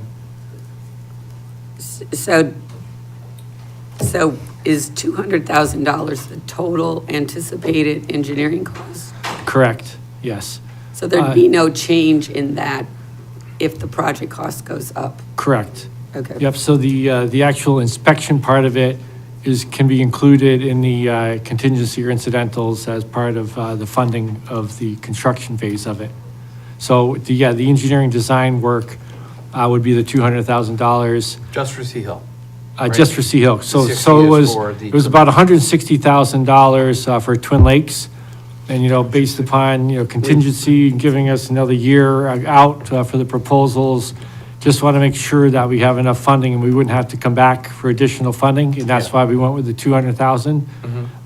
It may be a little less, but that's the number that I feel safe with.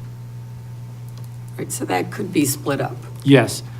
And similar to this, we would go out to RFP like we did for Twin Lakes. And then we could do, like I say, we could do a two-phase project 50-50. where we do all of the upfront work with the survey and preliminary design, wetlands, if there's any wetlands on there, public hearings, and then we would go to the final phase of design after that. One question for you. You're way too quiet.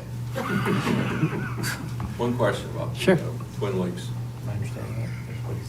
Is the final design, you said the final design of that is not completed yet? You haven't- Correct. Okay, so. Yeah, we're in that process of that right Okay, now. so, two questions. You know what the design speed of the road's gonna be, or it's intended to be? With the current speed, so I think, is it 25 miles an hour out there? So, are there any traffic calming ideas? We're looking at striping of the road to try to narrow up the lanes a little bit. I think we were originally trying to stay at 12-foot lanes, but with the markings, try to get down to 11-foot so that we can try to control the speed. We're also looking at, if it's possible, to add another stop sign in one of the intersections. But we have to make sure that we have, valid engineering reasons. If there's sight lines, there's a steep hill or something that you can't see very far enough, that we might be able to add stop Well, I mean, signs. you probably know stop signs generally are not to be used for speed. offenses, Correct. right?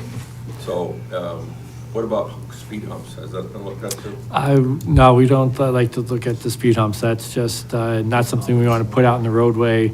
Combination of, if you're not familiar with the road, you do the markings, but still you could cause some damage. And then also, it's not ideal for plowing. Okay, thank you. Yeah.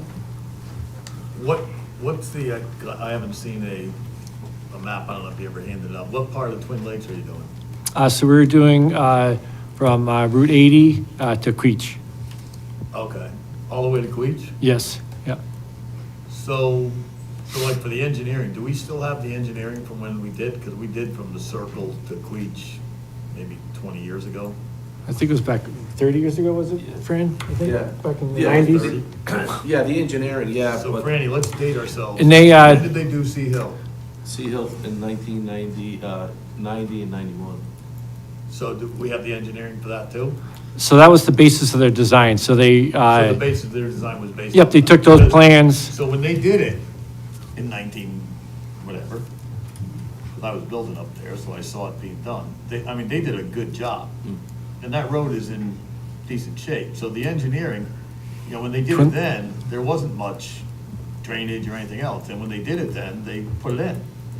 So I can't imagine how the engineers would come up with very many different things than they have there. Right, yeah, it's gonna, it's gonna be very similar. It's pretty easy on Sea Hill. There's just some base issues, not the whole, Twin Lakes, the whole base Yeah. is coming out. They're going down 19 inches, I think, they're taking out. But those roads meet the criteria. You gotta meet a certain criteria to get this To get the money. loss of money. So, for Twin Lakes was what, 160,000 for the engineering? Yeah, 160, yeah. And we're gonna get 5 million out of it. So it's, So that money's already promised to us? Yes, that's, Yeah, that's loads the of commitment to fund grants. part of it, yes. It's fractional cost for pretty substantial expenditure Yeah. in town improvement. It's no-brainer. yeah. You I spend mean, there's other roads 200 in grand, town you that are. get $5 million. It's good math. Is there a roads in cost on town Sea like Hill? the Totucket Road, but, you know, those they don't meet any standard. So, you know, that's a major, you know, Sorry, Mayor, go ahead, what was the question? If there was a cost estimate on Sea Hill, Yes, I think that was somewhere in the neighborhood of 3 million or 4 million, no, what was it again? no, I think that was 5. 5 million? 5 million for that one. Twin Lakes started off at 3 and went to 5. okay. Okay. And just to make it clear on the Jerome Harrison, the granite curbing is in the busway, it's not the whole place. Right, right, It's it's, where the wear. So to the bus you know, where- circle, It's where the wear and tear is. Outer part of the bus circle and the inner circle. Yeah, and then what about the part where the kids are dropped off? So Yeah. if you're coming off Merrick, going into the school, there's the entrance for the pre-K. Yeah, that entrance, right. It's there as well, right? That front, the, Anything against concrete sidewalks is getting granted. All right, good. That's what I wanna make sure. Asphalt. We're getting Yeah. away from concrete. You saw it at the library, it was 16 rips years up. old and we had to rip it up. yeah. Well, it gets, salt beats it up inside. And the sidewalk's getting, you know, it's packed, we're not ripping the whole sidewalk out, we're just getting the Identifying the bad. bad spots. Yeah, and you're gonna refill where you need to. Chip it out, fill it in, yeah. This concrete's relatively inexpensive, but. So I'd ask the first phase for Twin Lakes was about $100,000. If we did all the work, the preliminary engineering, the wetlands and the survey work, it was approximately $100,000 if you're looking for a budget number for this fiscal year. okay. Okay. All right. That's all I have on that. So on the Board of Ed, you had submitted $250,000 for the HVAC at TVS, and last night at Permanent Project meeting, John had gone to Permanent Project to explain the process to them and get input from them. And they are gonna, they would like $50,000 added to the project cost for engineering, specs, and other things. They had all of John's reports, but they felt more comfortable adding $50,000 to that expense. I know you have a meeting this week. Since the board already voted on it, you're just gonna have to amend your motion on that capital project. So if you could do that to get it to 300,000, and then just submit that to Rory so that we have it as backup to our CIP plan, that would be great. And then Franny, I have a question on your capital plan as to what this number, so the number that is in our CIP budget here is, I was trying to reconcile to it, it's 466,109. So when I went to your capital plan that you gave us here, so we have 2 lease payments already in here. Yeah, One is to replace truck 46, yeah. and then there's the truck that you're still waiting for, that. 29. Right. Yeah. So that's replacing 2 trucks. What, the 55,000? Yeah, yeah. So we're getting rid of 2 and only buying 1. On which, On the second one, 55,000 lease payment. Yeah, So that's lease payment 2 or 3, right, so that's replacing 2 trucks. correct? Yeah, we consolidated 2 into 1. Okay, then the next truck, lease payment 1 of 3 for $111,000. Right. That is replacing 2 That's- trucks, right? No, that's replacing 1. Oh, yes, I'm sorry, you're right. I'm sorry, I don't have my book. It's replacing 2. 33 and 54 and 33. Right. So those were, I know This you is lost a few trucks this winter through the storm. Yeah, 3. Okay. Were these 2 of the trucks that you lost? 33, we lost. To an accident. 54, we lost. What was the other one? 54, yeah, so 33 we lost to an accident. 54 is a 1987 with a cracked frame, not worth sinking money into. And then truck 32 has the rear end issues, that's a 1988 Mack. So once again, that truck 54 replacement, we're actually consolidating 54 and 32 into 1 truck. So it's gonna be a plow truck in the winter, in the summer, the sander will come off, and we're planning to haul equipment with it in the summer. Okay, so the first 3 items on here totaled $269,109 on here. Looks about right, yeah. And then, but the CIP is $466,109. So what is accounting for So- the Go other? ahead, you can say. Well, yeah, so the first 2, the first number you said, that's accounting for the 2 existing lease payments, and we're Yep. proposing to start 1 new lease payment. Right. the Then top- what makes it the 469 is we propose purchasing a truck outright. The different, At the end of the winter there, we had lost that truck Instead of 32. the lease payment process? Yeah, we were trying not to have 4 leases going at once. Yeah. Because then next year, Yeah. we're in the hole pretty good. okay, so the difference is $197,000. So you can get another truck for $197,000?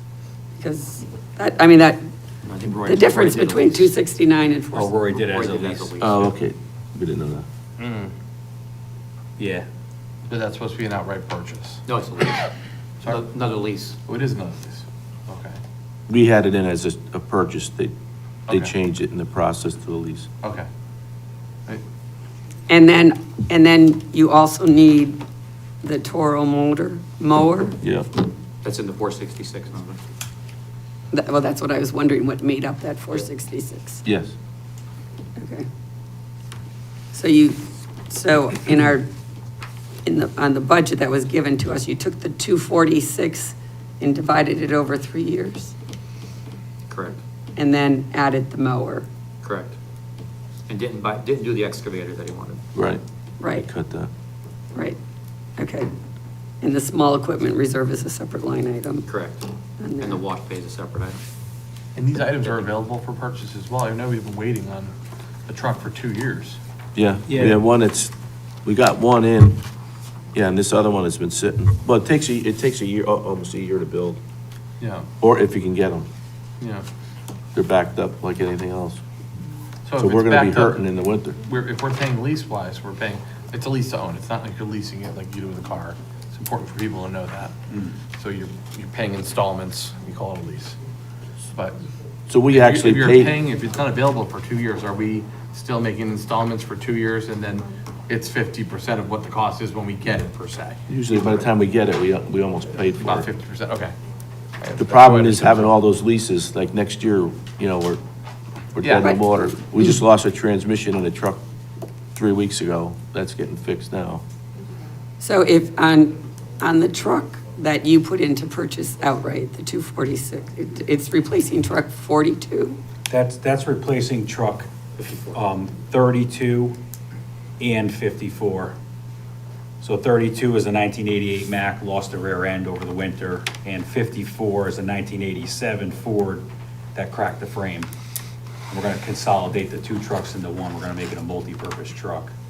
But I thought that was the third number on this list, 111. No, that's truck 33. That's That's the one 30. that got hit in the accident, the All right, so 94. you're taking a new truck and something, you're not Frankensteining two old trucks, right? One truck is gone. No, we're getting rid of a 87 and 88 and a 94. Yeah, that's what I thought. And replacing it And with one of two them trucks. was No, not a lost due to 94. an accident, not the fault of the public works. but Oh, yeah. The fault of an outside driver, but insurance-wise, it's not worth what, intrinsically, it's worth much more than it is physically. Every truck that we just said is on a roof. Yeah. So So if you have to order a new truck, do you have to put a deposit down? Or can you order it and we not pay it? I mean, so that we don't, you're trying to not have 4 lease payments at one Right. time. But if it's going to take a Well, year to 2 years to. if we pay for the cab and chassis when it comes in, we save probably $12,000 to $15,000 on the truck. Because you have to pay a floor plan.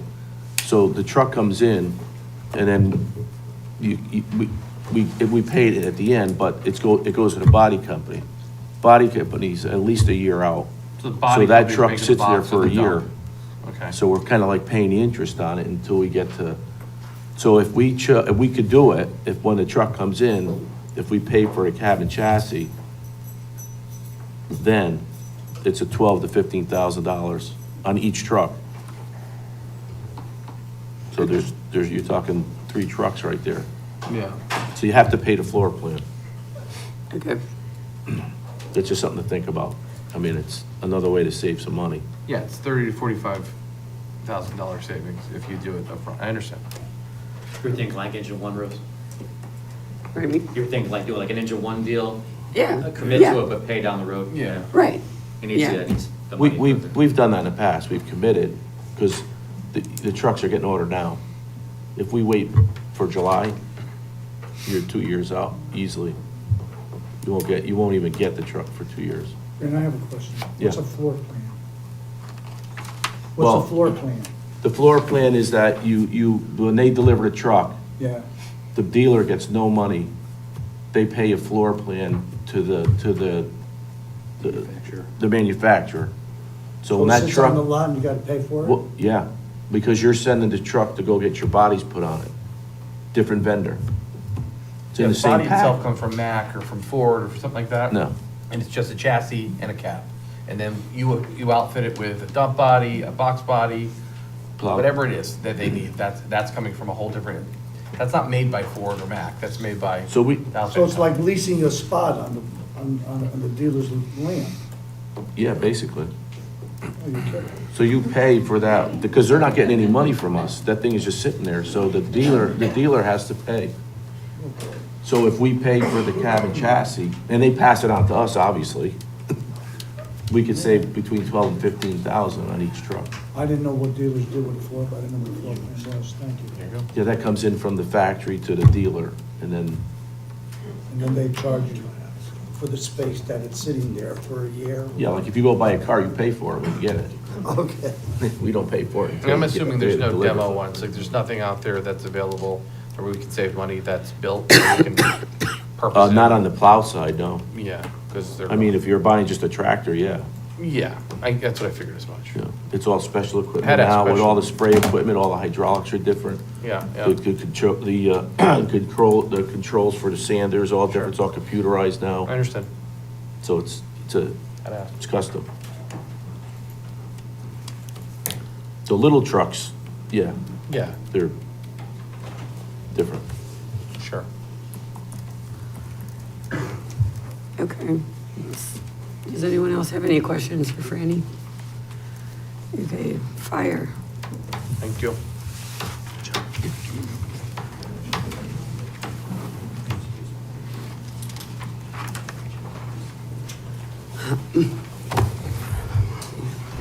Can you just update us as to where we are on the air packs as far as, I know we applied for a grant. We've not heard anything back. As you know, there's a government shutdown for certain things. FEMA's one of them. I actually reached out to our Region 1, what do you want to call it, Babcock? I emailed them this morning, too. Yeah. I haven't heard back, so I did some digging on, you asked the question. According to the website, we can purchase the air packs and be reimbursed off the current grant we submitted. We cannot submit a new grant and then ask for reimbursement afterwards.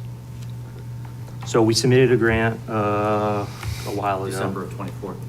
So if we were to get that grant, like if we were to start the purchase of the air packs, Mm-hmm. and that grant came in, we can reimburse ourselves for it. But we can't submit a future grant and hope that we get it. But what if we don't get that grant and we're on the hook for paying We're the on, whole we're on the thing? hook for $715,000. Which is untenable. Can the air packs be broken up? No, no, not with safety equipment. Air packs have to all be standardized. Every piece, like where your pass alarm is, where your regulator's, standard across the entire department. So that's one of the few things that's So you're replacing your whole fleet of packs at once? You have to- 67. 67. 64 firefighter packs and 3 rapid intervention packs. Gotcha. Yep. It's And one of that- the few things you cannot break up. Yeah. Like turnout gear, you can phase it in. Yeah. Air packs, you cannot. Okay. And is, on the grant, is there a match from the town? 5%. So what's that, like Yeah, I think it's 36? 95.5. Yeah, like 36,000, 35 change. Yes. Yeah, it's federal, not state. Yep. Yeah, we had put in 725 total, 36,250 from the town, and 688 for the grant. So it's been about 15 months since we put that in? So if I recall, it was Yeah, and then, December or you December. see in the newspapers, Yeah. Rosa DeLaura and all the politicians have been doing the rounds with all the checks. Yeah. They haven't come to North Branford yet, so Oh, no? Well, Rosa, come our on over. confidence in getting it, or, so. but- If you don't get it, do they tell you you're not getting it, Yeah. or just? Yeah, you get a denial letter. So, do we anticipate, will we have already gotten a denial letter? Or we don't know? It's FEMA, it depends, Anthony's been on the phone with them trying to, I mean, can we literally reach out to Rosa and see if there's a? we've already done that. Okay, I figured as much. Yep. We haven't gotten a hard no yet, so fingers That's crossed, good. But you showed us earlier on that you were maintaining what you had for around 10, 11,000 a year. yeah. And you see the other problem, right, they're almost 20 years old. It's old technology. Yeah. And, Hard to get parts. Yeah, as we call it, we're 3 generations behind the technology, which, this is a safety thing for us. And so what is the life expect, is 20 years? So they won't give you a hard number. Okay. Usually you look to replace them around 12 to 15, so around 19. We take care of our stuff, but just, it's starting to really add up. Yeah. And, $750,000 is a lot. hmm. Okay, so in our CIP, so what'd you do? Take that 720 and do it over 4 years? I believe the finance today broken into pieces. But you can get them all at once? You could buy them, it's the same as leasing with Branch Truck, it's a financing tool. Uh-huh. So you're buying them today, and you're gonna pay for it over the next 4 years. Yeah. And when do you receive them? I'm not sure what the Depends timeline what, is. the lead time. I think if we ordered around now, we could probably have them for July-ish. Okay. Yep. So it all depends on how many people are buying, right? Yeah, of course. Yep. And that's 64 units, correct? Yeah. You said? Well, 67. 67 units, I'm sorry. Yeah. 2 rapid intervention. 3. Or 3 rapid intervention, Yep. correct.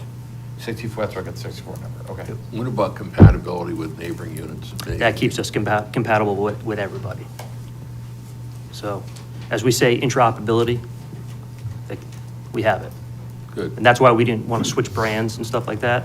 All our mutual aid departments use Scott, we're going to stick with Scott. Yeah, Scott, So- that's good. Yep. We had, if I recall, 20 years ago, we had. Interspiro. We had Interspiros before Scott, then we went to Scott. Mhm. Branford had them, I don't know, Yeah. Guilford might have had them, but Yeah. then, Scott makes a solid piece of equipment. Yeah, That's I know why, that. yeah. Kind of like crayons, compacts. You know? Mhm. They're it.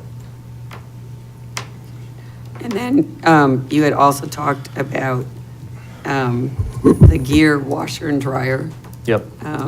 So you have a washer at Company 4. Company 4, no dryer. And that's for the, obviously for the whole department, which, we've had 2 fires in this past weekend, and you can only wash 2 sets of gear at a time, do the math. Takes a long time. Obviously, cancer prevention's the big push in the fire service, 300% chance higher of getting it in the fire service. We did good by our people by getting all the gear, now we have to wash it, so.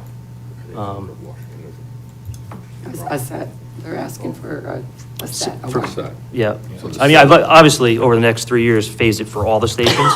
Start with Company 1 because they're the biggest, maybe next year, Company 2 and Company 3. So you have an existing washer, 1 washer. so could you get by with just a dryer for now? Or you prefer to have a match set so it's the same? Match set, so again, it's old technology. The newer washers pretty much dry the stuff for you, so it's quicker turnaround. And I've been doing some research. We may be able to make a dryer a lot cheaper, but can't make a washer, so. Yeah, I mean, could you get away with just, the 20K, that's washer and dryer? Yeah, it's a set. Can you do just the washer? If we were creative, potentially. Just a dryer? No, just the washer. If the new washers are getting it home, think about washers today. Front-loading washers, material almost comes out dry. So if Well, they're you're- called gear extractors, right? They take Yeah. all the carcinogens Yeah. out and all that I mean, stuff. The purpose of washing is to take out No, I get it. the cancer-causing material. Drying obviously takes away from lead time of use, but one is necessity, one is nicety in a way. Yeah. Yep. I'm just saying, if you were gonna look to do something that was a necessity, obviously washing is the purpose, drying, Right. while tedious, may be able to be done without. Well, it just, if you can't dry it, Yeah, I get you it. have to. Then you can't use it. They can't use it, I right? get it. I 'Cause understand that. You take wet gear into a fire, it steams, people No, get burned. I know It's, that. catch-22. I get it. Yep. Just trying to figure out ways, Sure. It's lots of stuff. Yep. Okay. Does anyone else have any questions? Yep. The extrication equipment Yep. for $90,000. So if I'm doing it correctly, you've got some hoses, you've got some cylinders, and you got some linkage on this piece of equipment. All battery powered now, They're all battery. all battery powered. So what's wrong with the one you have? So it's older technology. Obviously, cars have changed. Most of the cars are using newer steel. The main one's boron, so like Volvos, Mercedes, GMCs. The cutting power required to cut that is about 200, 204 PSI. Our current system only does 196.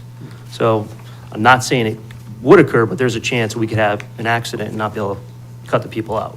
So we're trying to catch up on technology. When we got this stuff in, what was it, 2013-ish? It was great stuff. But like I said, the safety of the vehicles has been increased so quickly, we're just trying to play catch up. The new cutting power actually of the ones we want to get is 396,000 PSI. So we should be good. We already bought a set for Company 1.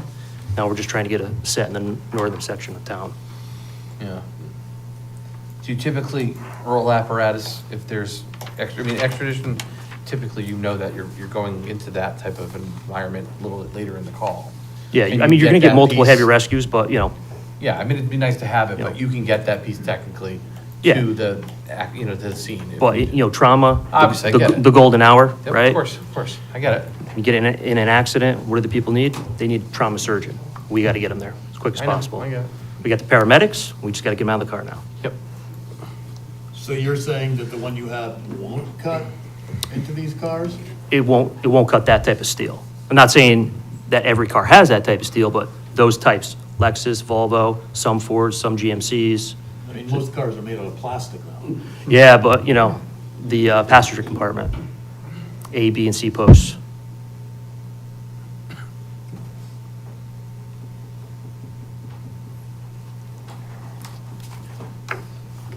Anything else? Okay. All right, so that will wrap up our discussion and action on the budget for tonight. tonight. Thank you. The budget will be finalized next week at our town council meeting, our regular town council meeting. The budget part of it will take place at the beginning of the meeting, and then we'll go into our town council meeting afterwards. At this time, we're going to go to public comments. Just a reminder on public comments, please come up to the microphone, state your name and address, and public comments are limited to 3 minutes. So are there any public comments? Hi, Elisa Panone, 15 Mountain View Terrace. I just have a couple of questions. I know last meeting you talked about the position in the tax department, and Anthony said that it's been there for 25 years. 25 years ago, the amount of walk-in people we had is probably considerably more than what we have now, given technology and the fact that you could pay online. So is it really a necessary position that needs to be still there? And I have on your capital improvements, page 128, it's a public works security, and why it went from 35,000 to 91,100 for what it says is a camera and card access. I'm under, I know that fobs and everything have been recently in the last couple of years, all new fobs and everything, so why we need to put more money into something that's already been done. And then on the other note, I would just like to, this is Carrie Haynes. I would like to recognize her in the department for being asked by Massachusetts Recreation and Parks Association to present. I think it's an honor, and I think we should recognize them for that honor. The comment was made, how does this affect the town of North Branford? Well, I don't think every program run in the town affects everybody in the town. I think this is a great program done in our community, be recognized by another state. And this is a program that she went up to, paid for the hotel herself, and at no expense, took 2 personal days to do it. And I think we should be recognizing her and the department for being honored by the state of Massachusetts to present. So I just wanted to make that comment. Thank you. Thank you.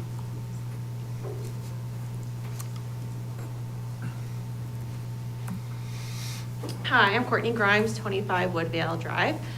I just find it really fascinating. We spent 45 minutes talking about solar, and you spent maybe 20 minutes talking to the Board of Ed asking questions. I don't know if you had more or you were to made up your minds, but I think Scott's here, every teacher, every principal's here, the special education department's here. You could have asked a million questions and you asked one person asked a question.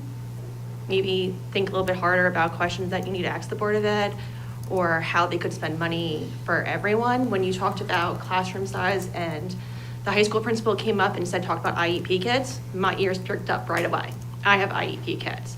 So making those classrooms bigger affect my kid. Not just anyone else's kid, but it affects my kid. And that's why I'm here, to defend my children and all the children of North Branford. Thank you.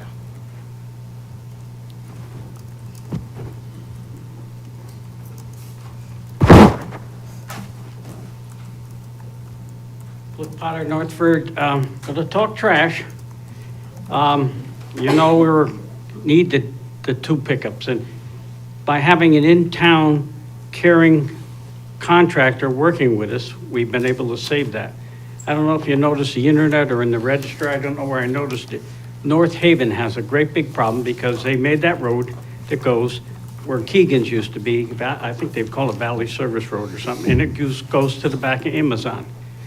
There's been so much illegal dumping, such large quantities of this trash, that now they're actually gonna put up cameras, and they've got a big problem. They need massive, huge equipment, payloaders to get this. That's a site which would be common around here because we've got Woodhouse Avenue, good dumping area, nobody watches that. Totucket Road, I pick up trash in front of my house on Middletown Avenue. it's part of living there. I understand it.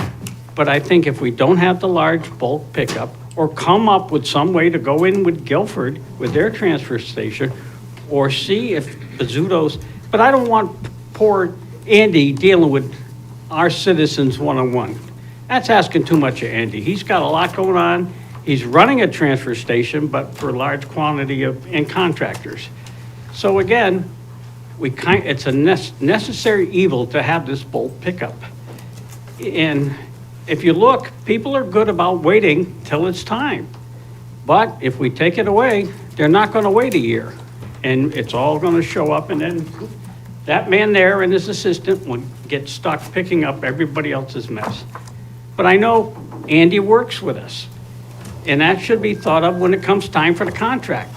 He's got skin in the game. He pays taxes in the town. If we had that company from Manchester, they were terrible. They didn't show up half the time.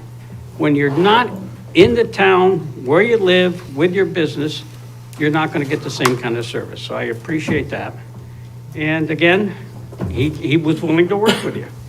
And I think we've got to do as much business as we can with local contractors and people in town, because they support us, support them. Thank you. Thank you. Are there any other public comments? No, please. No, please.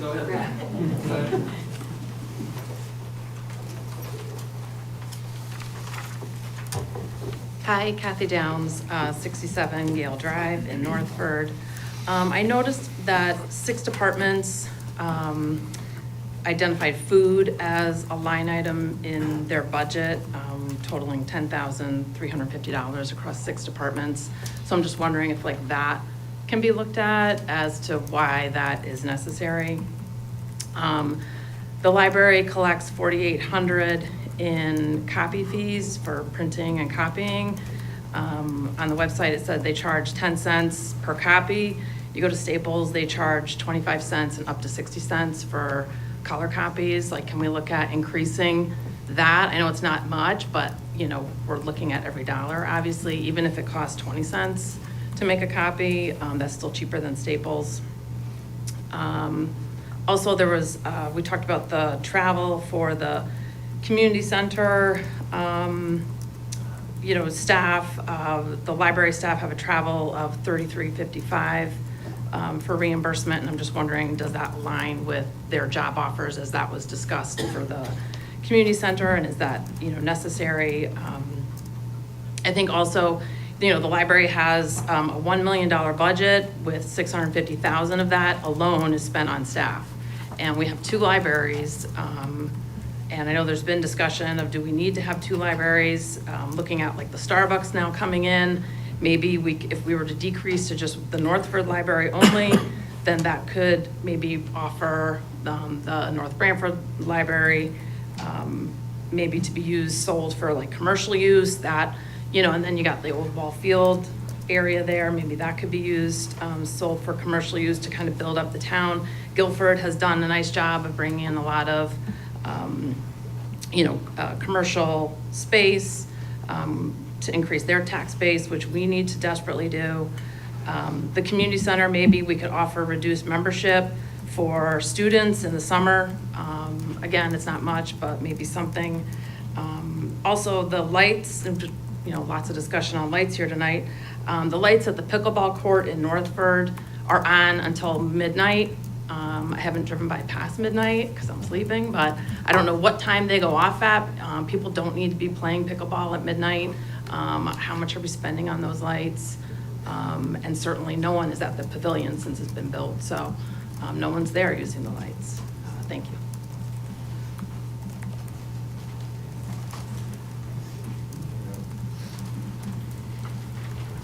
All right, Mark Scussel, 30 Williams Road. Just a question probably for Rory or Anthony.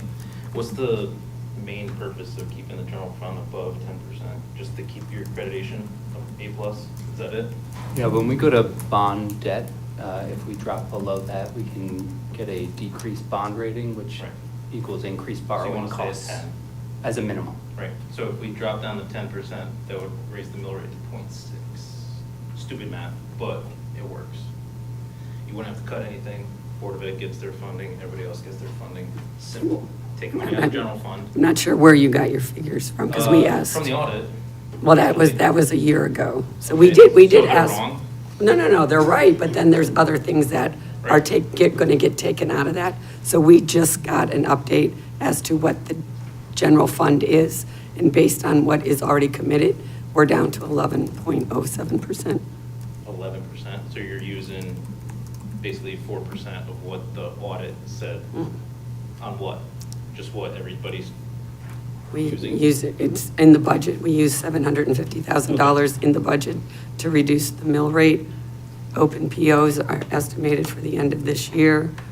Edward Smith Library repair of the HVAC work, and the addition to the public works of $1.5 million. Okay. So you only have 1% to use basically to keep. And additionally, that's based on the proposed budget, so any changes, if the budget is reduced, the percentage goes up. Yeah. Sure, good questions, though. This is good numbers for people to know. Right. Glad you bring them up. Because, well, based on the audit, and I guess I didn't bounce it off the right number, but it would have been projected almost 16%, which means you would have 6% to use, which would have been Very helpful. about $4 million, which would only raise the taxes by 0.6. So if that was the case, that would have solved everything. People wouldn't be complaining as much, right? So, that's all. Oh, thank you. Yeah. The other comment on the 10% is that, more importantly, it coincides with our fund balance policy, and the firms look more closer at that we're complying with our own policies than that 10% magic number that everybody tosses around. If we deviate from our policy, it has a more detrimental effect than that 10% that everybody uses as the benchmark for standing and poor's, things like that. So it's kind of a two-pronged reason why we use 10%. Okay, we did receive some letters. I can read them here. First one, this letter is from Liz Kaplan, 33 Maltby Lane in Northford. Dear members of the Town Council, I appreciate the significant effort and deliberation required to finalize our municipal budget. As you navigate these complex decisions, I would like to formally reiterate 3 critical pillars for the long-term health of North Branford: long-range planning, Board of Education equity, and strategic development. While I recognize the Blueprint Committee is already established, I believe there is an opportunity to expand its scope and utility. By adopting a blueprint approach, this committee could take on additional responsibilities to more aggressively assess equipment life cycles, department goals, and operational needs across the board. A more proactive, integrated approach would ensure that all departments are running at peak capacity while maintaining fiscal responsibility. This global understanding of our needs prevents budget shocks and prevents the public with the transparency they deserve regarding our long-term financial path. Number 2, fact-based budgeting and Board of Ed equity. During recent discussions, a member of the council suggested that the Board of Ed funding has seen budget funding increases. However, the data presented by Superintendent Schoonmaker indicates the contrary. I respectfully request that the council provide specific data to support any claims of excessive increases, and it is vital that our public discourse remains rooted in verified facts. The us versus them narrative between the two government and the school system is counterproductive. While the council does not manage the Board of Ed budget line by line, we must acknowledge that a high-performing school system is a foundational investment in our property values. I advocate for an honest, collaborative dialogue that begins on July 1st of each year, ensuring we work as a unified community rather than disparate factions. And number 3, sustainable economic development. For North Branford to remain sustainable, we must pursue a more balanced approach to economic development. We all value the bucolic rural character of our community. However, preservation and growth are not mutually exclusive. By prioritizing business retention and strategic development, we can generate the tax revenue necessary to maintain our infrastructure without placing an undue burden on residential taxpayers. We must plan for development that integrates into our natural landscape while providing the financial stability our town needs to thrive. Thank you for your time, your service, and your consideration of these points. Great letter. The next one is from Mark Lilly in Northford. Why do we pay thousands for a Microsoft license when open source options are available for free like OpenOffice? And also, why have a consultant part-time for $110,000 when a full-time position would be roughly the same cost? And this one is from Linda Halson. To whom it may concern, my name is Linda Halson, and I reside at 6 Rose Lane in North Branford. I respectfully submit this statement for inclusion in the town record regarding the proposed budget. Last year, I was among the residents who strongly opposed the budget increase. A majority of voters ultimately rejected that budget. However, very little was done to meaningfully reduce it. It is therefore deeply concerning that the proposed starting point for this year's budget would result in a mill rate increase of over 10%. Such an increase represents a significant and, in my view, unsustainable tax burden on the residents of this town. I am particularly concerned for those living on fixed incomes, including seniors and individuals with disabilities, as well as for everyday working residents. While there has been an increase in the construction of large, high-value homes in North Branford, this does not reflect the reality of the broader population. Most residents are working individuals earning average wages, and it is highly unlikely that incomes have increased anywhere near 10% in the past year. Mine certainly has not. It is unreasonable to expect residents to absorb such a substantial increase in taxes under current economic conditions. We are all facing rising costs due to inflation and an increasingly difficult economic environment. Many people are struggling simply to meet their daily expenses. While I'm fortunate to earn a stable income, I have made the decision to postpone my retirement, even as I approach the age of 67, due in part to the rising cost of living and the growing tax burden on my home. After more than 3 decades of saving for and maintaining my home, I now find myself questioning whether I can afford to remain in the community I have long been part of. This is not just my concern. It is a reality faced by many senior residents who may feel they are being unfairly forced out of their homes due to rising costs. Residents are required to make difficult financial decisions every day based on what they can and cannot afford. The town must adopt the same level of discipline and prioritization.